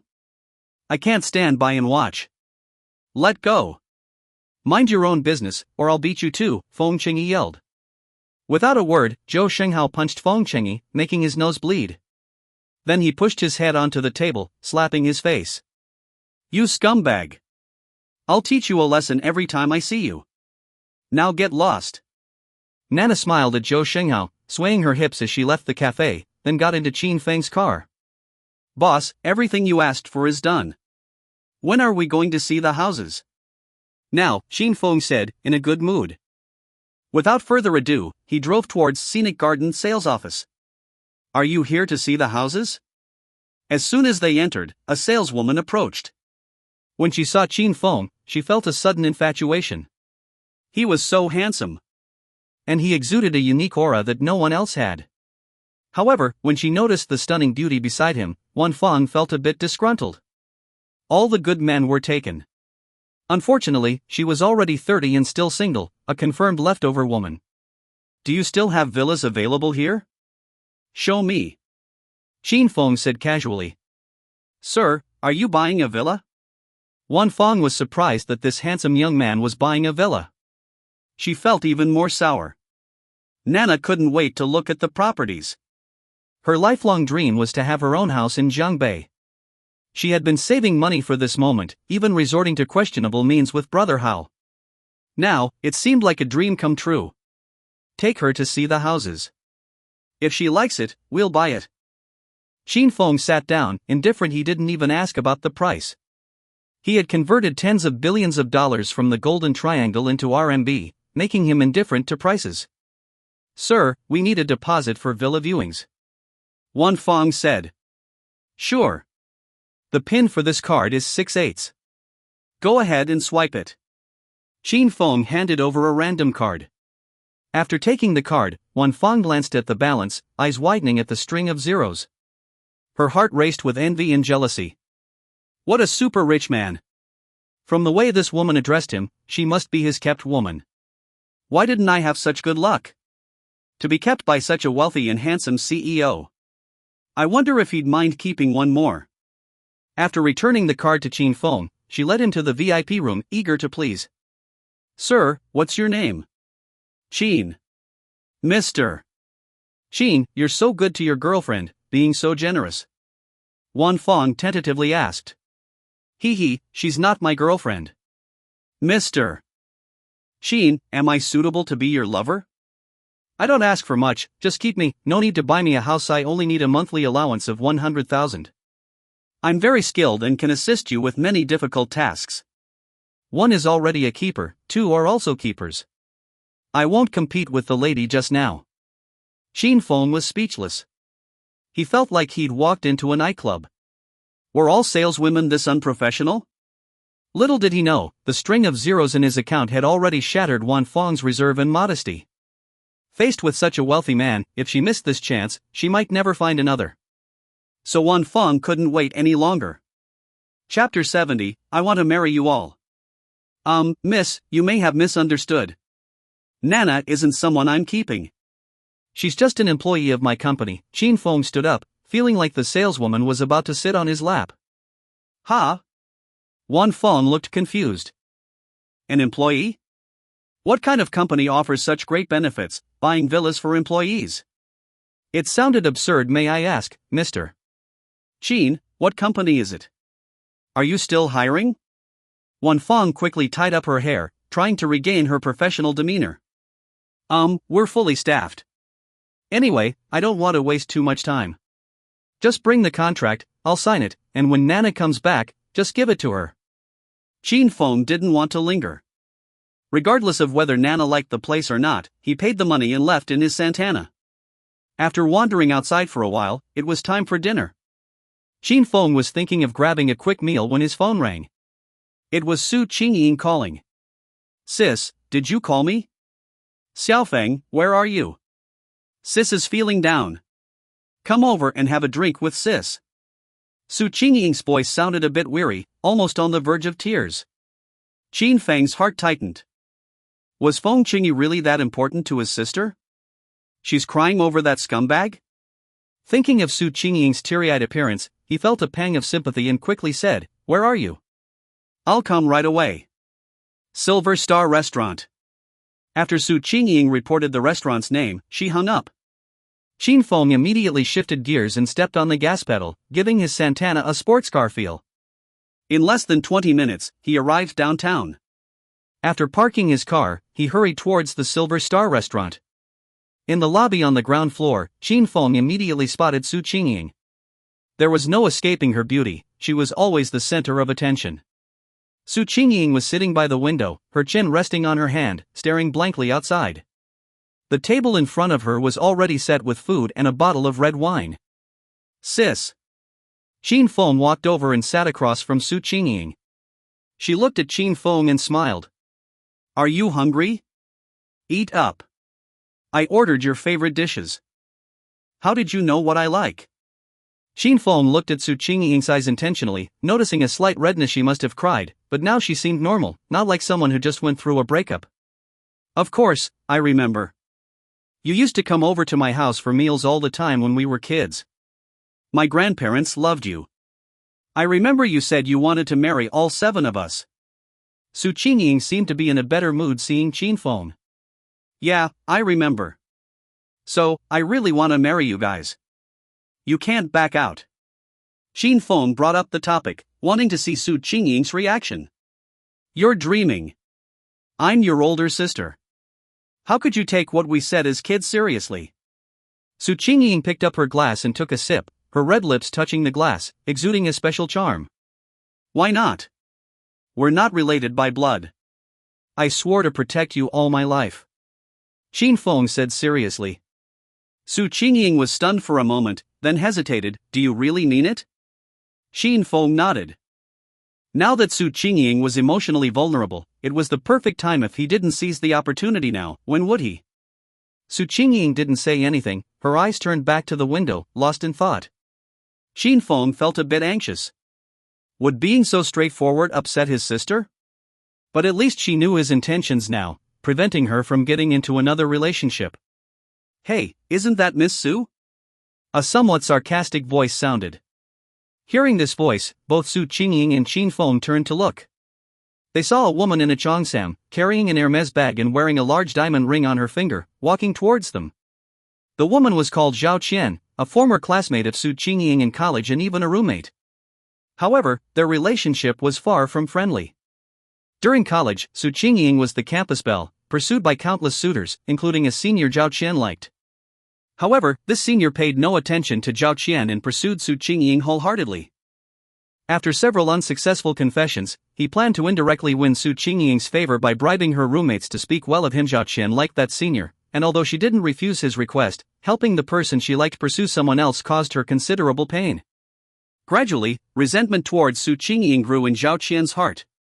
She started spreading rumors in school about Su Qingying being kept by someone. Many wealthy students then began clamoring to pay Su Qingying to spend a night with them. Eventually, Su Qingying couldn't take the harassment anymore and revealed her true identity, which put an end to the rumors. How could the heiress of the Qianqi group be kept by someone? When the school investigated the matter, they traced it back to Zhao Qian, who received a severe punishment. As a result, Zhao Qian harbored a deep hatred towards Su Qingying. Even after graduation, whenever she saw Su Qingying, she would come over and mock her a few times. Su Qingying chose to ignore her, merely giving her a glance before turning away. "Oh, so you've kept a young lover and forgotten about your old classmates?" Zhao Qian glanced at Qin Feng, feeling a hint of jealousy. "Damn, why was this young man so handsome? He's my younger brother." "Mind your words," Su Qingying coldly retorted. "Hee, we all understand. A sugar brother, right?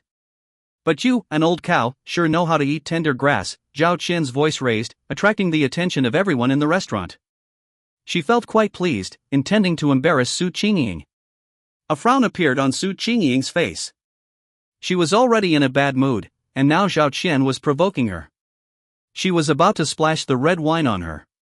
But before she could act, Qin Feng spoke up. "Did you eat shit before leaving the house today? Your mouth reeks." "What the hell did you say, you pretty boy?" Zhao Qian stared at Qin Feng, her voice rising. "I said, did you eat shit, spewing filth from your mouth?" Qin Feng's voice also grew louder, causing the people around them to show disgusted expressions. After all, this was a restaurant, and they were still eating their meals. Talking about shit and filth was really nauseating. Chapter 71, Godfather. "You're just spouting nonsense."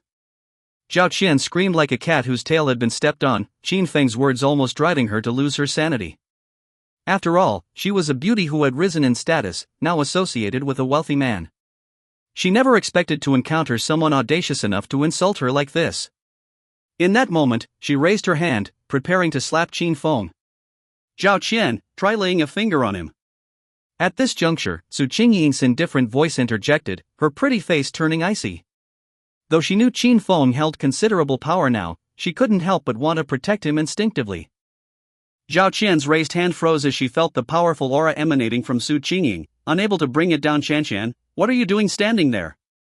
Our guest has arrived, why don't you come over and greet them?" At this moment, Zhao Qian's patron, Guishan, spoke up. "Godfather, this pretty boy is bullying me, insulting me, saying I eat shit. You must stand up for me." Zhao Qian seemed to find a savior and turned to the embrace of a man. Guishan, in his 40s, was one of the top 10 wealthy figures in Jiangbei, a core figure in the city's business circles. Engaged in real estate development, though not as wealthy as Qianxi Jewelry, he held his ground, operating in a different sector, free from entanglements. Hearing Zhao Qian's complaint, his face twitched. As a prominent figure in Jiangbei, having his lover insulted was a tasteless humiliation. For a man, face was paramount. And for a successful man, face was especially crucial. If anyone dared to insult his lover, how could he continue to thrive? However, when he saw Su Qingying, his rage was forcibly suppressed. He knew about the matters between Zhao Qian and Su Qingying, knowing it must have been Zhao Qian who provoked the situation. But as Zhao Qian's godfather, he naturally had to seek justice for her. "Miss Su, is this your friend?" Guishan inquired. "Boyfriend," Su Qingying stated directly. Qin Feng was stunned. He hadn't expected Su Qingying to say that, feeling elated inside. Had the third sister finally come around? Actually, Su Qingying knew Guishan wasn't easy to deal with. His family and business were substantial, with the real industry lying in the south. The northern sector was just a branch for him, yet even this branch could make him one of Jiangbei's top 10 wealthy. This indicated Guishan's capabilities. Moreover, Guishan wasn't alone, he represented a family enterprise. Dealing with such a person wasn't easy. Su Qingying feared that if Guishan caused trouble for Qin Feng due to their relationship not being deep enough, she'd be in trouble. Hence, her choice of words. Indeed, Guishan's expression changed slightly. Su Qingying's boyfriend. If he were to act, he needed to consider it carefully. "Godfather, you must intervene for me. In the restaurant just now, so many people heard it. I merely came to exchange pleasantries, and this pretty boy started insulting me. It's a complete disrespect towards you."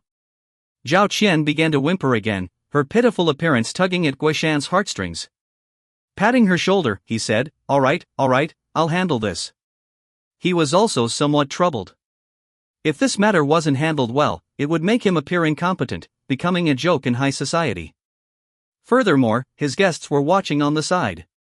How one handles trivial matters reflects their ability to manage larger ones.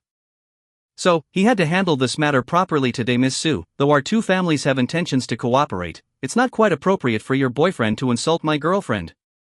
How do you think we should resolve this? He threw this question to Su Chinging. If her proposed solution satisfied him, he would go along with it. If not, he would suggest his own. Su Chinging fell silent. Honestly, she didn't want to confront Guoshan head-on. Her family had recently been considering expanding projects, and real estate was one of them. Guoshan was their chosen partner, and they had already discussed several times. They were somewhat familiar, but she definitely had to defend Qin Feng. If worst came to worst, they could just break off the relationship. Besides, this whole thing started because Zhao Qian spoke ill of herself, which provoked Qin Feng's response. Mr. Gua, Zhao Qian called my boyfriend a pretty boy and accused me of robbing the cradle. All my boyfriend did was retort a few words. How do you suggest we handle this? Su Qingying bounced the ball back to Guoshan well. Guoshan's eyelids twitched. All things considered, they were in the wrong here, having started the trouble. I was simply stating the truth. You are indeed robbing the cradle, Zhao Qian began to tantrum. Guoshan interrupted, hold your tongue. I'll handle this. Just then, Qin Feng stood up, took a step forward, and extended his hand. Mr. Gua, let's shake hands. I'm Qin Feng. Seeing Qin Feng's outstretched hand, Guoshan didn't reciprocate. As a wealthy CEO, only those on equal footing with him had the privilege of shaking hands. Who did this kid think he was?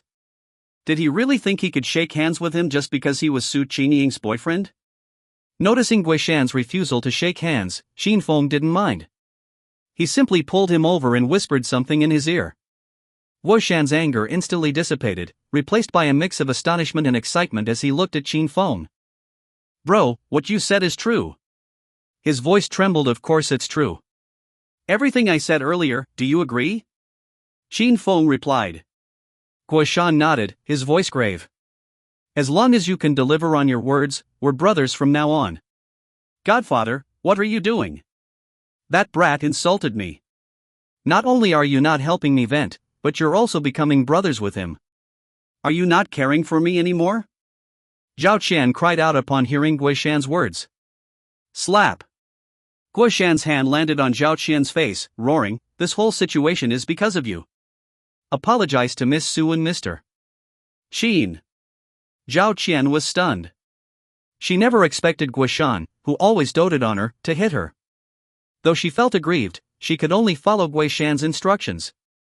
If she didn't, and he stopped supporting her, her good days would be over. Mr.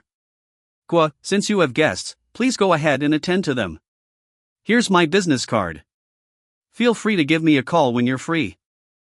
Qin Feng handed over his business card. Guoshan took it and glanced at it, a strange expression on his face. Something didn't seem quite right. Chapter 72, Teasing Su Qingying.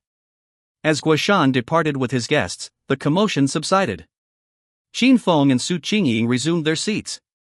Xiaofeng, what did you say to General Gua just now?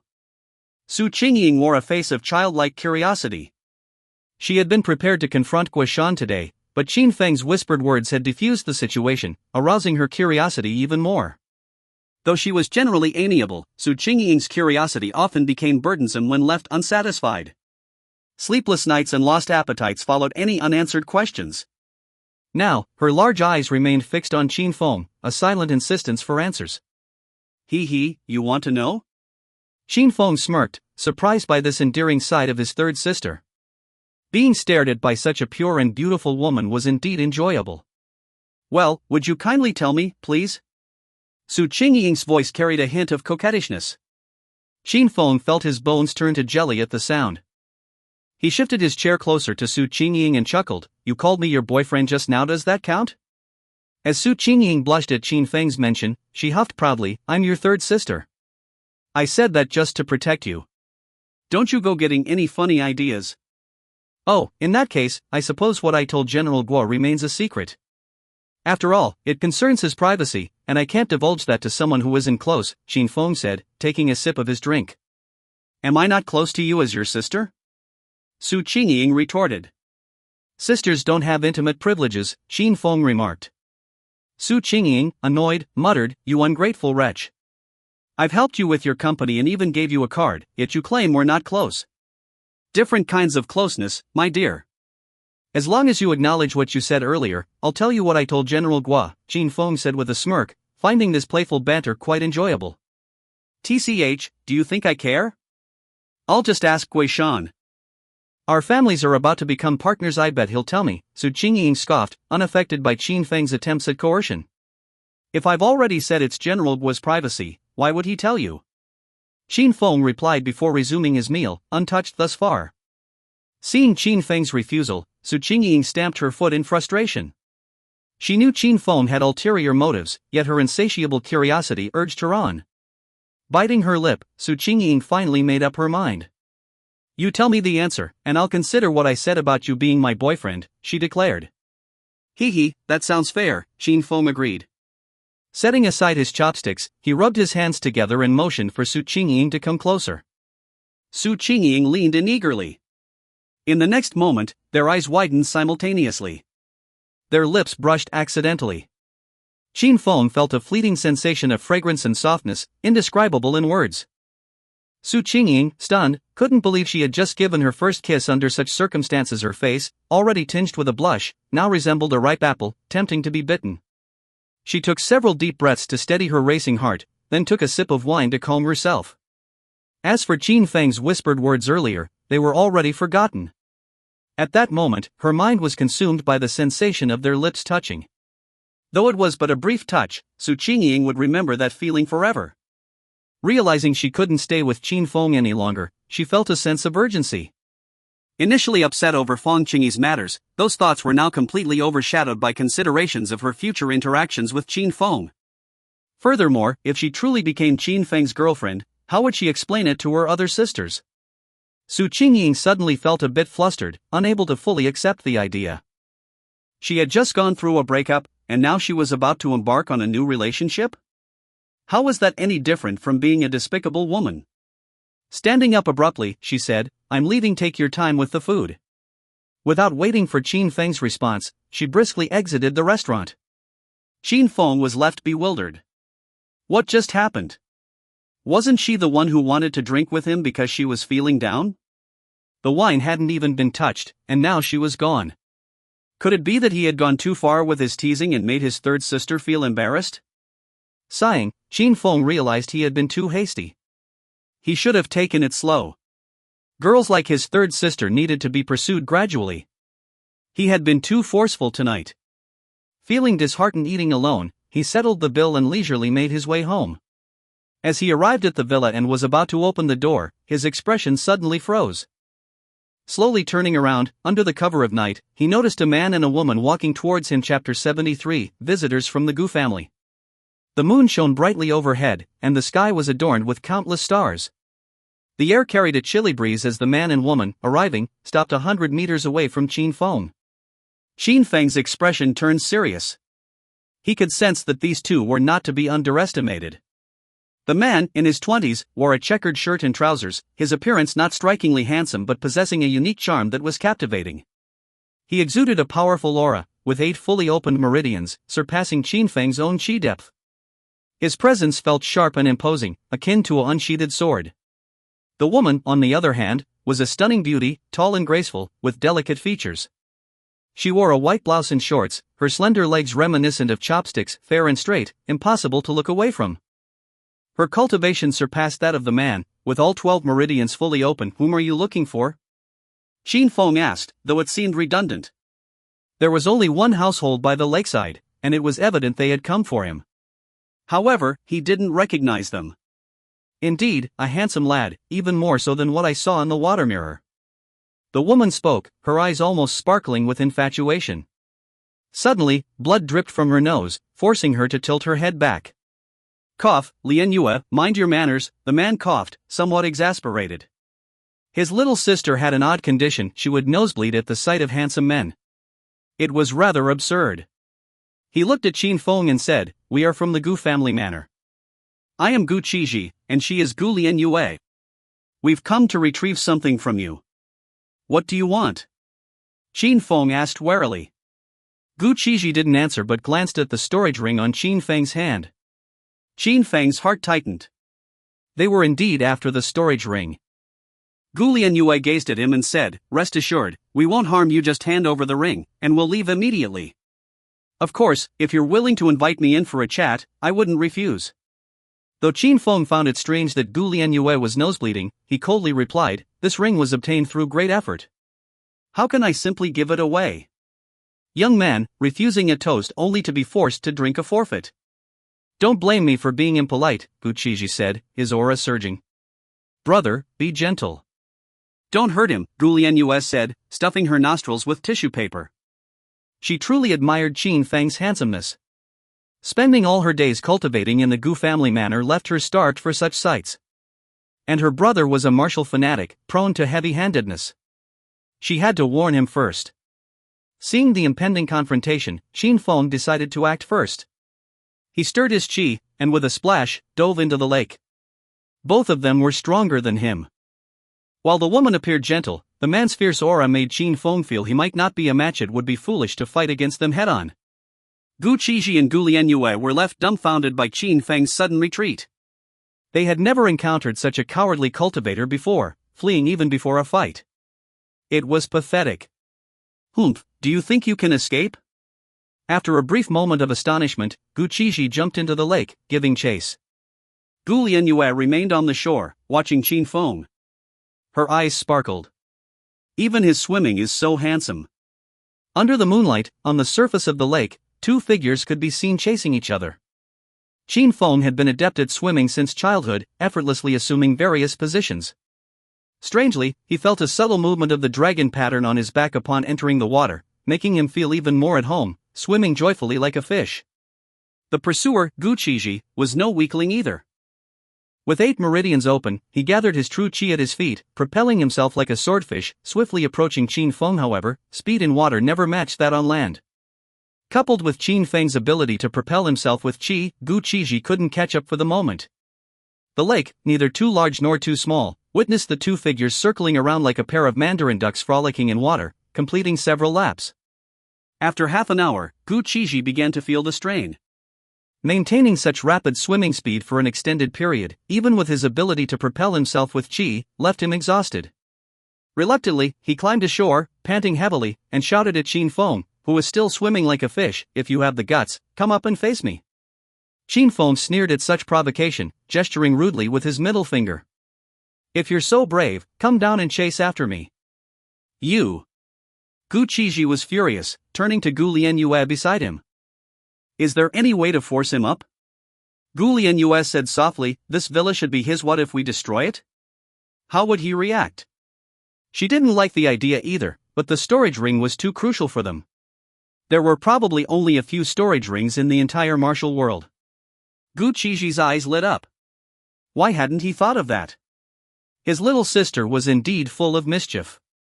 Shouting towards the lake, where Qin Feng was still swimming merrily, Gu Qizhi said loudly, "Kid, if you don't come up, I'll tear down your villa." Qin Feng's expression darkened. Such underhanded tactics were despicable. This villa was a gift from his fourth sister, who would return to stay next week. If it were destroyed, how could he carry out his plan to push his sister? It seemed he had to come up. Qin Feng climbed ashore, facing Gu Qizhi. "Since you want to fight, let's fight one-on-one." Although this young man had only 2 more meridians open than himself, in a one-on-one fight, Qin Feng believed he still had hope of winning. What worried him was the woman beside him. "Oomph, that's what I want." Gu Qizhi sneered disdainfully, his figure moving like a ghost to Qin Feng's side in an instant, throwing a punch. This punch was as fast as lightning, as fierce as a cannon's roar, tearing through the air with a gathering of true qi at its fist, enhancing its power to the extreme. Even a rock would be shattered under such a punch. Qin Feng hadn't expected the opponent's speed to be so fast. There was no time to evade. In desperation, he circulated his qi to his palm and pushed outward. Bang! The clash produced a muffled sound. Qin Feng staggered back 3 steps before steadying himself, feeling a slight numbness in his palm from blocking the punch. Gu Qizhi, however, was relentless, advancing with the momentum, already unleashing the Gu family's fist technique. The relentless onslaught forced Qin Feng to retreat continuously. The air was filled with the sound of fierce tearing. Qin Feng's expression grew serious.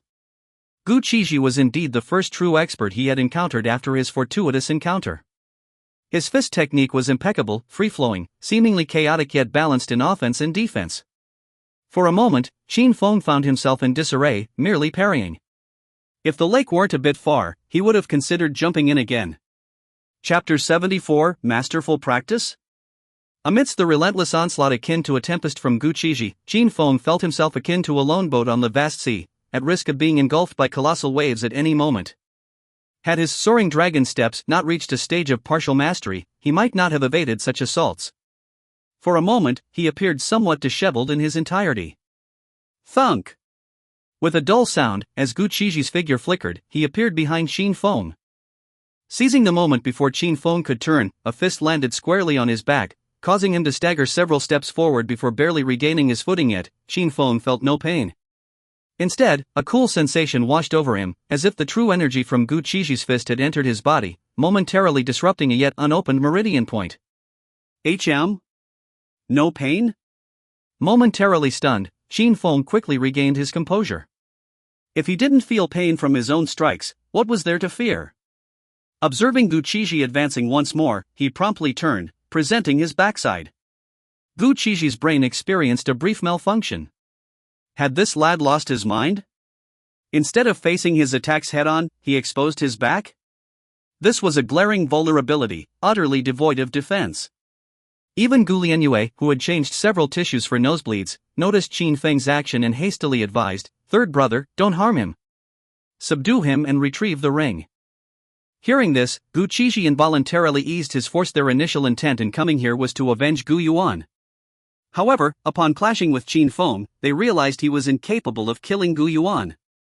Thus, their vengeance waned, now merely regarding Qin Feng as the thief of the ethereal stone. Bang! Gu Qizhi's fist struck Qin Feng's back once more. Yet, instead of a cry of pain, he emitted an "oh," the sound oddly seductive, akin to the pleasure of being massaged at a sore spot in a massage parlor. Haven't eaten? Such feeble strength. Just as Gu Qizhi was bewildered by Qin Feng enduring his blows with apparent enjoyment, he heard Qin Feng's somewhat grumbling voice. Due to Gu Qizhi's lessened force in the last strike, only half of a certain meridian point in Qin Feng's seventh channel was jolted open before closing again. This left Qin Feng somewhat dissatisfied. It was unprofessional. When striking oneself, one should employ full force, not hold back. Turning around, with a hint of annoyance, he said, "Use your full strength, show no mercy, just as you did with the first punch, understand?" Both Gu Qizhi and Gu Lianyue were bewildered. Had this lad's brain short-circuited during his recent dive into the lake? In their over 20 years of existence, they had never heard such a bizarre request. Demanding intensified blows, did he have a masochistic inclination? Gu Lianyue stared at Qin Feng, her mind involuntarily conjuring images of herself clad in silk stockings, wielding a whip, with Qin Feng kneeling at her feet, begging for her to mercilessly lash him. Swoosh! The two tissues blocking her nostrils were instantly washed away by a torrent of nosebleed. She had to tilt her head upward once more, feeling somewhat helpless. She had never experienced such profuse bleeding upon encountering handsome men before. Why couldn't she stop bleeding when faced with Qin Feng? There was no other way. She reached out to seal the meridians near her nose, finally staunching the bleeding. However, she couldn't breathe through her nose, forced to resort to mouth breathing. "Young man, I initially had no intention to harm you. But since you have such a request, don't blame me for being unkind." After a brief moment of confusion, Gu Qizhi grew furious. To him, Qin Feng's words were undoubtedly a form of mockery. Having dined lavishly before coming here, it was blatant provocation for Qin Feng to claim he hadn't eaten. With a firm stance and fists clenched at his waist, Gu Qizhi activated all 8 meridians simultaneously, causing surging true energy to churn within his dantian before coursing through his entire body. Bursting mountain fist. Gu Qizhi bellowed, unleashing a fierce punch that dispersed the surrounding air instantly. A fist imprint formed of condensed true energy shot forth from his fist. A wave of force rolled forth, causing fissures in the ground wherever the fist imprint passed. This punch was one of the more powerful techniques in the Gu clan's martial arts, capable of shattering mountains. When directed at a person, without specialized training to withstand it, bones would surely shatter. Seeing the fist imprint approaching, Qin Feng immediately turned, feeling a mix of nervousness and excitement. Nervousness from the potential overwhelming force and excitement knowing that such a powerful punch would undoubtedly open several unopened meridian points. In the blink of an eye, the fist imprint arrived. Thud. With a dull sound, the immensely powerful fist imprint struck Qin Feng's back, tearing his clothes to shreds, revealing the fierce dragon tattoo on his back. Oh! Once again, a soul-stirring sound escaped from Qin Feng's mouth, this time evidently more pleasurable than before. A master of contorting training? Gu Qiji's expression darkened, mistakenly believing Qin Feng to be proficient in a unique form of training. Otherwise, how could his full-force punch fail to inflict harm? His anger flared even more. If Qin Feng had such training, why did he act so timidly when he had jumped into the lake earlier? Was he just toying with them? For a moment, his expression turned grave. What he initially thought was a simple opponent turned out to be quite troublesome. He couldn't help but glance at Gu Lianyue, who was breathing through her mouth like a stranded fish nearby. In the Gu family, Gu Lianyue was a particularly unique presence. Though she was also at the channeling meridians realm, she wasn't adept at combat but instead focused on studying various peculiar auxiliary techniques. For instance, the chi-seeking technique used in the Gu family was her creation. Moreover, this woman possessed exceptional intelligence. Though she had become somewhat infatuated upon encountering Qin Feng, causing a slight decrease in her intellect, she still surpassed ordinary individuals. Seeing Gu Qiji looking at her, she murmured, "During the previous fight with Third Brother, he was clearly at a disadvantage, but now he can withstand Third Brother's bursting mountain fist." Then, she glanced at Qin Feng's back and suddenly brightened. "Third Brother, try attacking him head-on." Upon hearing this, Qin Feng inwardly cursed. This darn woman had already found his weakness so quickly. If Gu Qiji were to attack him head-on, there would be no room for play. However, he wasn't completely defenseless. When the opponent attacked, he could simply use his back to absorb the blow. Just as he was thinking this, Gu Qiji charged forward. He attempted to circle around to Qin Feng's front, but Qin Feng's speed was not slow. With just a turn, he could keep his back facing Gu Qiji, making it impossible for him to confront Qin Feng face-to-face. Arg. I'm so infuriated. Kid, if you've got guts, face me head-on. Gu Qiji ran circles around Qin Feng, but he couldn't manage to attack Qin Feng head-on, growing somewhat frustrated. "Third Brother, let me lend you a hand." At that moment, Gu Lianyue spoke up once again. Chapter 75, Realm Advancement Made Too Simple. Hearing Gu Lianyue's voice, Qin Feng's heart tightened. He held considerable apprehension towards this girl who had opened 12 meridians. If the two of them were to attack him from both sides, today might truly be dangerous for him. All right. Gu Qiji halted his steps, slowly walking to Gu Lianyue's side. Gu Lianyue made a peculiar hand seal, and then all her hair fluttered, waves of robust true energy emanating from her body. Qin Feng watched the two of them vigilantly, unsure of their intentions. Bridal attire divine technique. Gu Lianyue's right hand pressed onto Gu Qiji's shoulder, and with a light shout, the momentum on Gu Qiji began to surge, quickly surpassing the momentum of the 8 meridians. 9 meridians. 10 meridians. 11 meridians. 12 meridians. In just a few breaths, his momentum had reached the level of 12 meridians. Qin Feng was astonished. What kind of technique was this? To create a master of 12 meridians in such a short time. Third Brother, with my current ability, I can only maintain this bridal attire divine technique for half an hour. You need to finish this quickly, Gu Lianyue said, retracting her right hand. Her face looked somewhat pale, and her breath became weaker. Gu Qiji agreed, and with a movement, he lunged towards Qin Feng once more. His speed was twice as fast as before. Qin Feng only felt a blur before Gu Qiji was already in front of him. Kid, let's see what else you've got. After saying this, a palm was slapped towards Qin Feng. Qin Feng tried to use his back to withstand the attack again, but his speed couldn't keep up with Gu Qiji's. He only managed to turn half of his body before the palm came crashing down. Thud.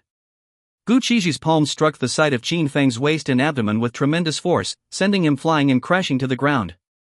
Fortunately, he had tattoos on his waist and abdomen, which absorbed the impact. The power of a 12-meridian martial artist was immense, especially when Gu Qiji went all out. Qin Feng emitted 3 O's in succession before he could relieve the comfort. Veins bulged on Gu Qiji's forehead. It was truly shameful for a grown man to make such seductive sounds. After emitting those O's, Qin Feng flipped over and stood up.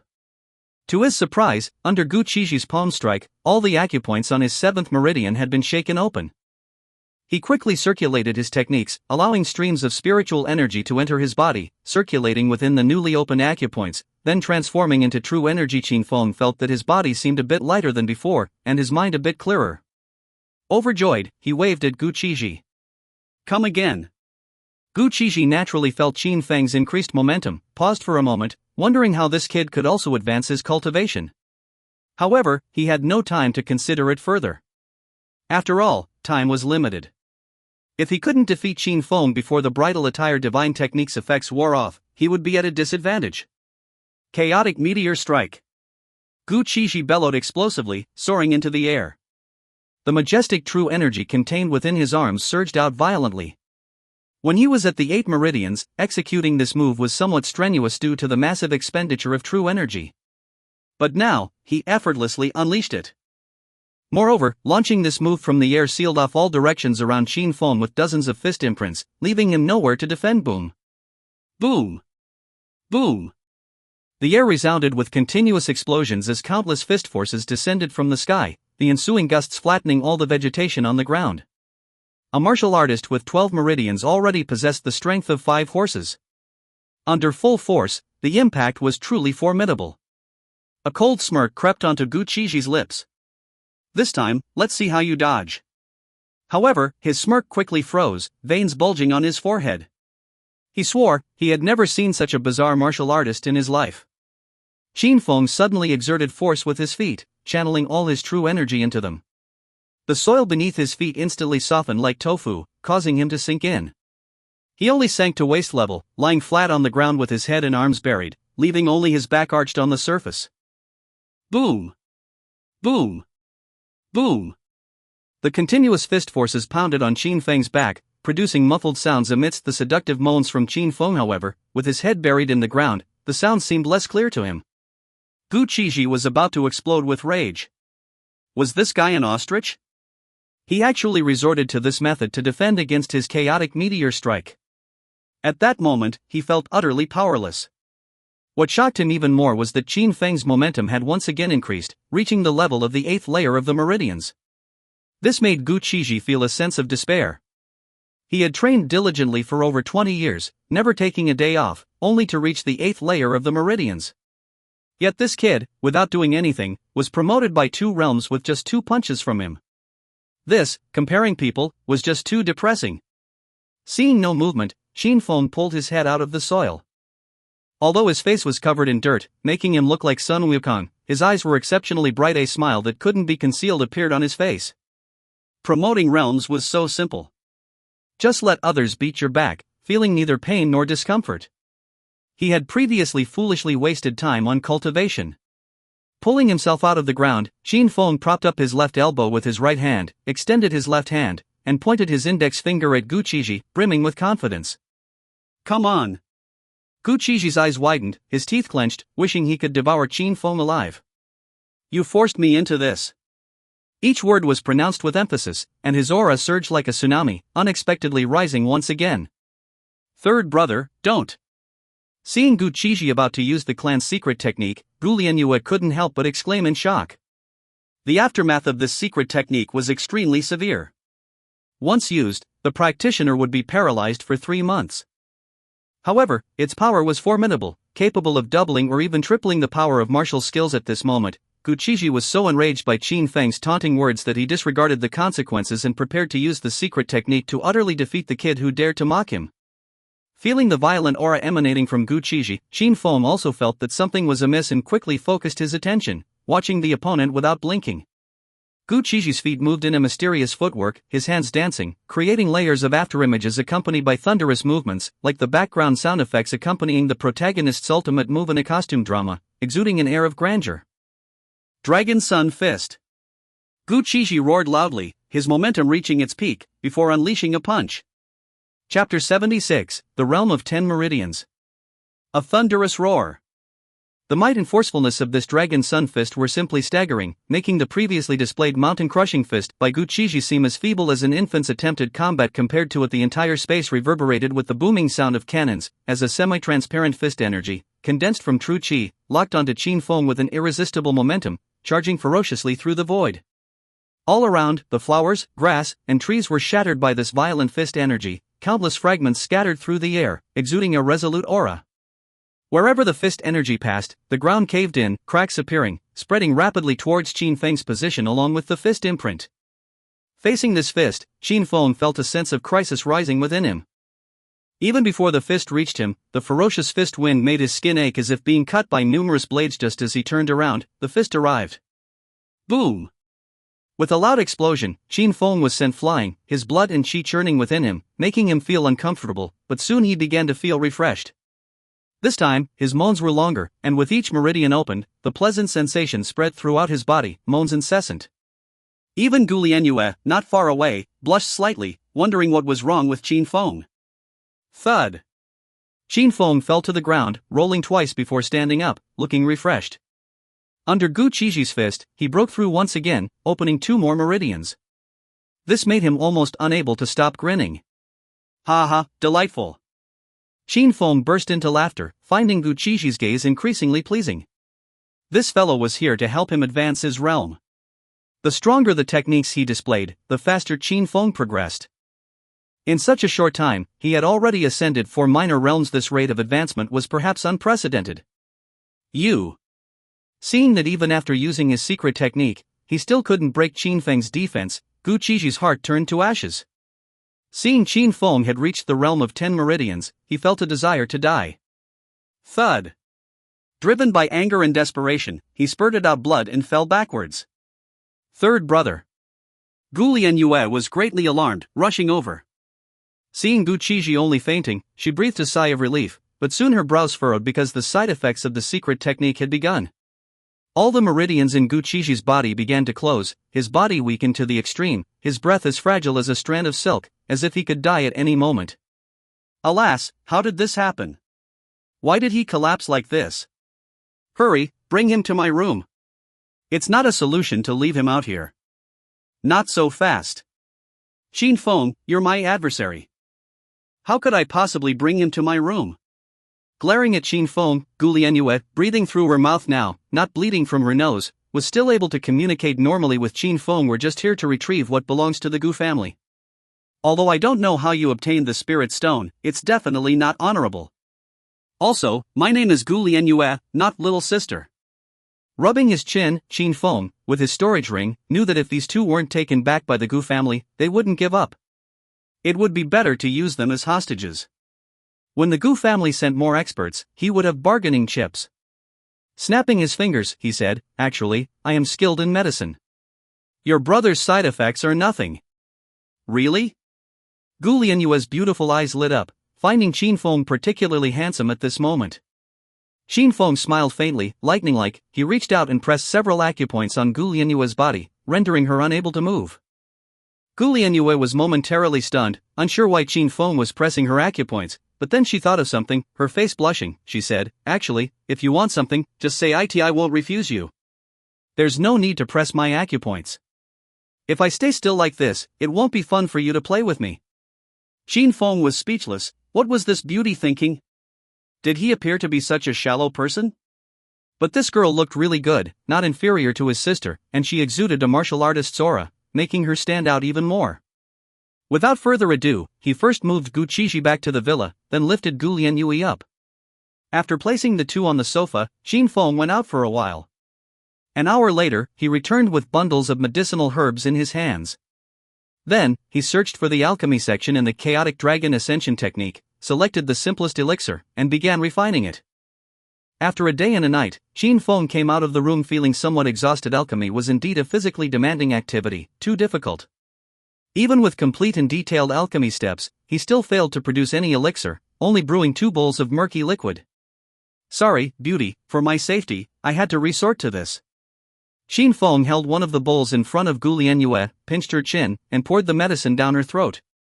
Gu Lianyue couldn't struggle at all, so she obediently swallowed the medicine. After feeding Gu Lianyue, Qin Feng gave the other bowl to Gu Qizhi, then released Gu Lianyue's acupoints. What did you make me drink? Although Gu Lianyue was tempted by Qin Feng's physique, it didn't mean she could be manipulated by him. Frowning, she asked. Hee, nothing much, just a poison that can control the two of you. As long as you behave, I'll give you an antidote every 3 months. If you don't behave, when this poison acts up, you'll feel like your entire body is melting. Qin Feng smirked. By the way, let me add, only I in the whole world can produce the antidote to this poison, so you better behave. Chapter 77, I belong to him now. Upon hearing this, Gu Lianyue sighed. You really don't need to do this. I won't harm you. You won't harm me, but what about the others from your Gu family? I'm just protecting myself. After Qin Feng finished speaking, he laid Gu Qizhi flat on the sofa. What are you going to do to third brother? Gu Lianyue asked with some concern. Of course, I'm going to treat him. Isn't it just his meridians being closed? Qin Feng said as he took out silver needles and began acupuncture. 9 Yang meridian opening needle. Gu Lianyue exclaimed in surprise when she saw Qin Feng's acupuncture technique. This was an ancient acupuncture technique that had long been lost. How could Qin Feng know it? Don't be so surprised. I know plenty of acupuncture techniques. While speaking, Qin Feng circulated his true qi and helped Gu Qizhi open his closed meridians. At this moment, Gu Lianyue had an expression of worship, looking at Qin Feng with eyes shining. This man not only looked handsome, but he could also fight and heal. He was truly the best candidate for a husband. No, I must get him. Even if I can't win his heart, I must have him. MMM. As Qin Feng treated him, Gu Qizhi gradually regained consciousness. When he saw Qin Feng up close, he was shocked. He wanted to make a move, but found that he was completely powerless. What? What did you do to me? Gu Qizhi was horrified. Falling into the hands of the enemy, what kind of fate awaited him, especially when he saw that he was covered in silver needles? Was Qin Feng planning to experiment on him? Third brother, don't move. Brother Feng is saving you. Gu Lianyue breathed a sigh of relief when she saw Gu Qizhi waking up, and she looked at Qin Feng gratefully. It's worth noting that besides causing the meridians to close, the side effects of using the secret technique would also make the user unconscious for 3 months, laying hidden dangers for future cultivation. What do you call him? When Gu Qizhi heard Gu Lianyue call Qin Feng Brother Feng, he was somewhat confused. In his impression, although his sister was not aloof, she rarely had contact with men. Now she was calling their enemy brother, and that shy look, what was going on? Brother Feng, we belong to him now. Gu Qizhi sucked in a cold breath. They belong to Qin Feng now? Did that mean that something had already happened between his sister and Qin Feng? Wasn't this progressing too quickly? It was their first meeting. He felt somewhat distressed. As the older brother, he hadn't protected his sister well, allowing Qin Feng, this scoundrel, to succeed. I'll kill you. Gu Qizhi roared. You're crazy. Qin Feng stood up and said to Gu Lianyue, keep an eye on him. I'll go brew some medicine. Gu Lianyue nodded and made an okay gesture to Qin Feng, then watched affectionately as Qin Feng went to the kitchen to brew medicine. Sister, I'm sorry for letting you be defiled by this beast. If you hadn't used the Mary Enclosed divine art, even if you couldn't beat him, you could have escaped. It's all my fault for being incompetent. Gu Qizhi said with a guilty expression. Third brother, what nonsense are you talking about? I wanted to be defiled, but Brother Feng wasn't interested. What? Gu Qizhi was a little confused. His sister was so beautiful, yet there was someone who wasn't interested in defiling her, simply worse than a beast. But then he felt that his thoughts were abnormal, as if he was hoping for his sister to be defiled. It wasn't properly defiled. Otherwise, how could he be a good brother if his sister became someone's wife and he couldn't take revenge on Qin Feng? After chatting for a while, Gu Qizhi finally understood the current situation. His heart was filled with mixed emotions. He had been saved by the enemy, and he and his sister were now being controlled by someone else. This was a bit frustrating. He, the third young master of the Gu family, although his cultivation talent was not as good as his elder brothers, he was still a master. He never expected to capsize in the gutter today and fall into the hands of a young man at the 6th level of meridian circulation, dragging his sister down with him. His thoughts surged, and he felt unsettled. Drink this medicine. At this moment, Qin Feng came over with a bowl of medicine. After removing the silver needles, he handed the medicine to Gu Lianyue. After Gu Lianyue fed it to Gu Qizhi, Qin Feng said, "Try circulating your cultivation technique." Gu Qizhi tried it, and was immediately shocked. His meridians were completely open, leaving no trace of the side effects from using the secret technique. Gu Qizhi was indeed shocked. He knew better than anyone else how severe the side effects of the family's secret technique could be. Their father had once used it and ended up bedridden for 3 months. After that, his cultivation stagnated, and within 3 years, his meridians began to deteriorate, leading to his premature death. So, the Gu family's secret technique was taboo and should only be used as a last resort. Today, Gu Qizhi had acted out of anger against Qin Feng, never expecting such severe consequences. Yet, Qin Feng had completely cured him. His emotions were complex at the moment, unsure how to face Qin Feng. After all, when he had fought Qin Feng earlier, he had shown no mercy. Yet, Qin Feng had repaid his hostility with kindness, which made Gu Qizhi feel inferior. "Brother Qin, He wanted to express his gratitude, but found it difficult. "You don't need to thank me. Your sister should have told you both that you've been affected by my soul ensnaring powder. Only if you behave will I give you the antidote. Stay here tonight, and tomorrow I'll take you to a new place. If the Gu family sends more people, you should know what to do." After Qin Feng finished speaking, he turned and headed upstairs, leaving the Gu siblings staring at each other in silence. In the room, Qin Feng sat cross-legged, closing his eyes to introspect. He wasn't intending to cultivate but found a stream of information flowing in his mind, techniques used by Gu Qizhi. Suddenly, this information transformed into a small figure, demonstrating the techniques in his mind. After going through it once, Qin Feng had a fairly good grasp of the Gu family's martial arts. Moreover, the techniques demonstrated by this small figure were evidently more refined than those of Gu Qizhi, as if Gu Qizhi's techniques were incomplete and this figure's techniques filled in the gaps. In addition to the martial arts, the cultivation technique used by Gu Qizhi was also extracted and stored in Qin Feng's brain. Qin Feng sucked in a breath. His dragon tattoo actually had such a miraculous effect. Did this mean that he could learn the martial arts and techniques of any opponent he faced? Damn! This was incredible. Although these martial arts and techniques weren't as powerful as the Chaos Ascending Dragon art, having more techniques was always beneficial. Just the thought of using others' techniques against them made Qin Feng extremely excited. The fact that his dragon tattoo had such a function made him wonder if there were other undiscovered abilities. Chapter 78 Invitation from Mr. Gua. Early the next morning, Qin Feng took Gu Lianyue and Gu Qizhi to the villa he had just bought for Nana. His own villa certainly couldn't accommodate these two.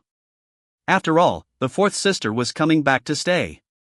If he saw such a beauty as Gu Lianyue in the villa, he would feel utterly embarrassed. Considering this, Qin Feng thought of Nana.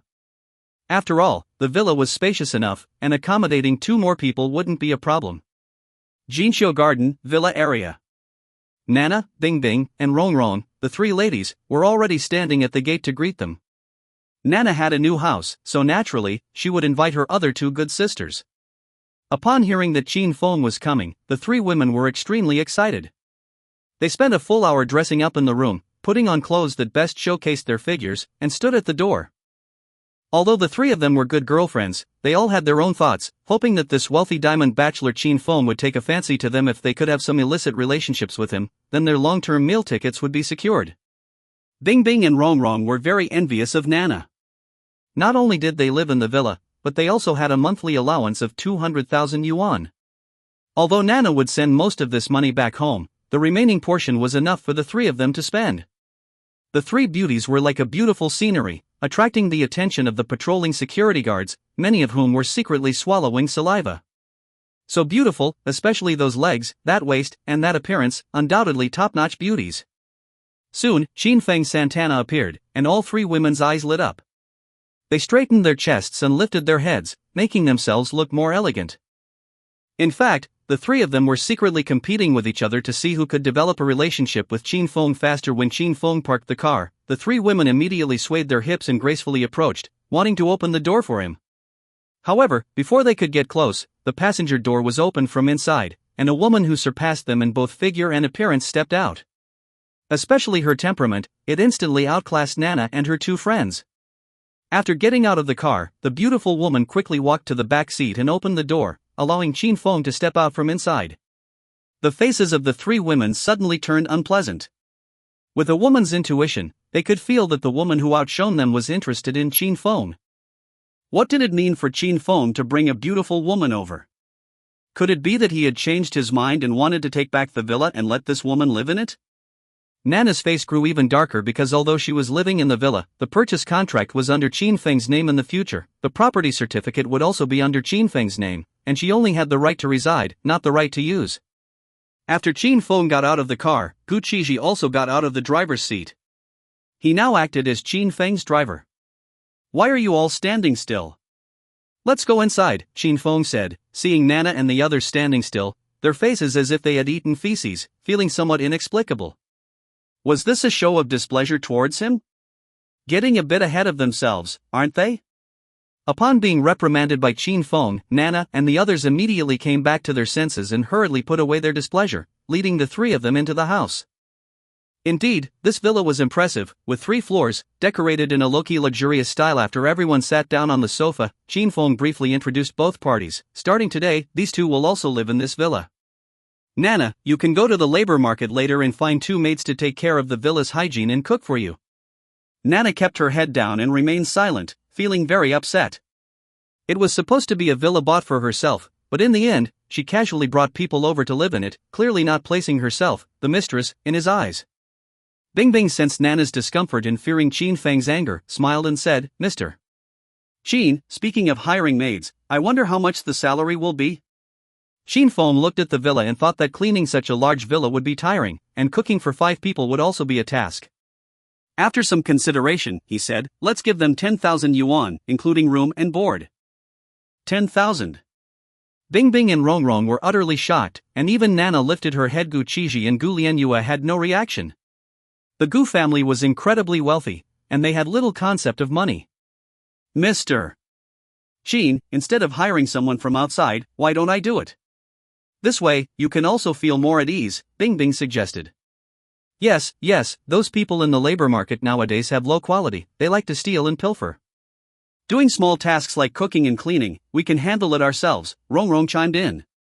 Qin Feng responded, "All right then, since you want to do it, I'll give you 15,000 yuan each per month." "Thank you, Mr. Qin, thank you, Mr. Qin." Nana and Bingbing hurriedly expressed their gratitude, feeling overjoyed inside. Mr. Qin was truly generous. Following such a boss, one couldn't help but become wealthy. Qin Feng now viewed money with indifference. The savings in his account were just numbers to him. Currently, he valued matters related to cultivation more. "All right, you all can go about your business now.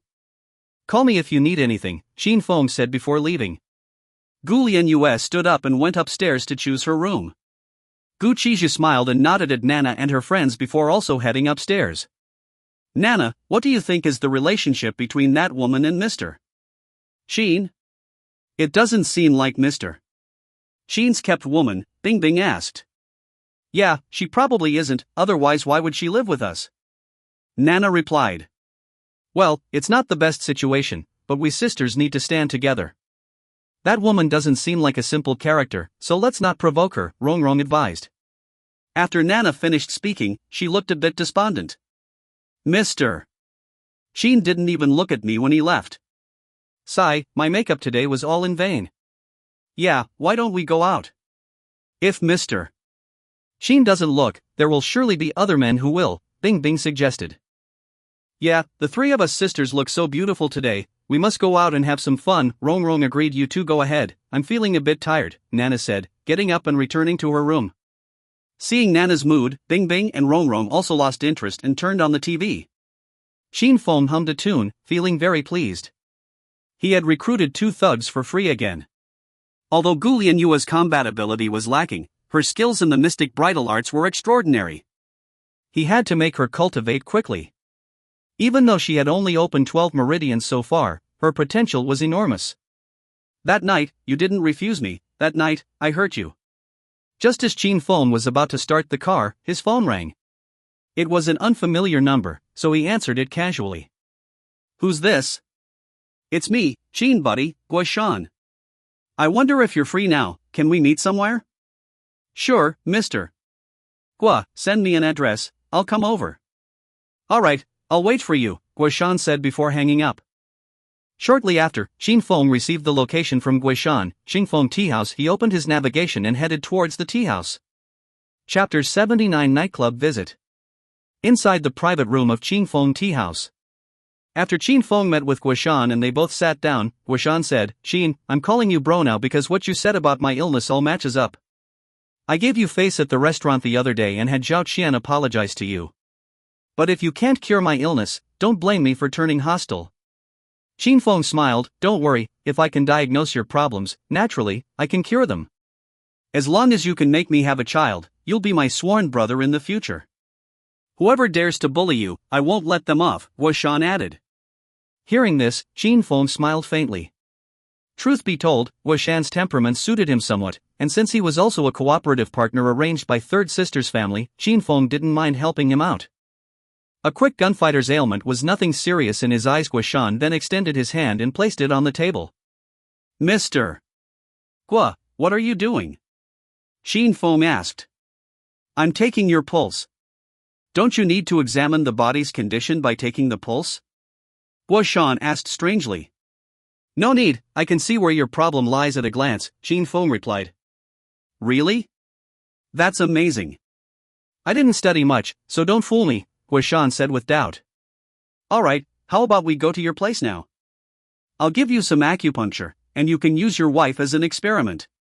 Then you'll know whether I'm telling the truth or not, Chin Fong suggested with a smile. Guishan looked at Chin Fong suspiciously, but seeing his confident demeanor, he didn't seem like he was lying. After thinking for a moment, he said, there's no need to go to my place. I'll call Zhao Qian to come over and try it out. That little girl always says I can't satisfy her. Every time, she relies on medication to maintain it. If Mr. Chin can help me completely conquer her, I'll immediately become your sworn brother. Unexpectedly, Chin Fong shook his head. Let's forget about Zhao Qian. This woman isn't very clean. Have you recently felt a bit itchy and uncomfortable? Guishan was stunned, then his expression turned somewhat unpleasant. He was a smart person and naturally understood what Chin Fong meant. Mr. Chin means that bitch Zhao Qian has given me a cuckold and then transmitted the disease to me? Exactly. According to my observation, you should have contracted syphilis, but it's still in the early stage, relatively mild. I'll treat you for it later, Chin Fong confirmed. Slap. Guishan slammed the table angrily. That bitch. I gave her a car, a house, and money, yet she dared to cuckold me. I won't spare her, that slut. He took out his phone and made a call, instructing his subordinates to monitor Zhao Qian. If she was found having an affair with another man, they were to catch her immediately. After making the call, Guishan's attitude became even more respectful. Mr. Chin, shall we go to the nightclub? I'll find a few girls to experiment with. Chin Fong smiled. He didn't find it surprising that wealthy people like to play around with girls outside. When men have money, they turn bad. It was indeed true. Once they had money, they no longer appreciated the old faces at home and preferred to find young and beautiful ones outside. Suppressing these young and beautiful girls gave them a sense of satisfaction. For successful people like Guishan, the nightclub was the best place for him to hunt for women.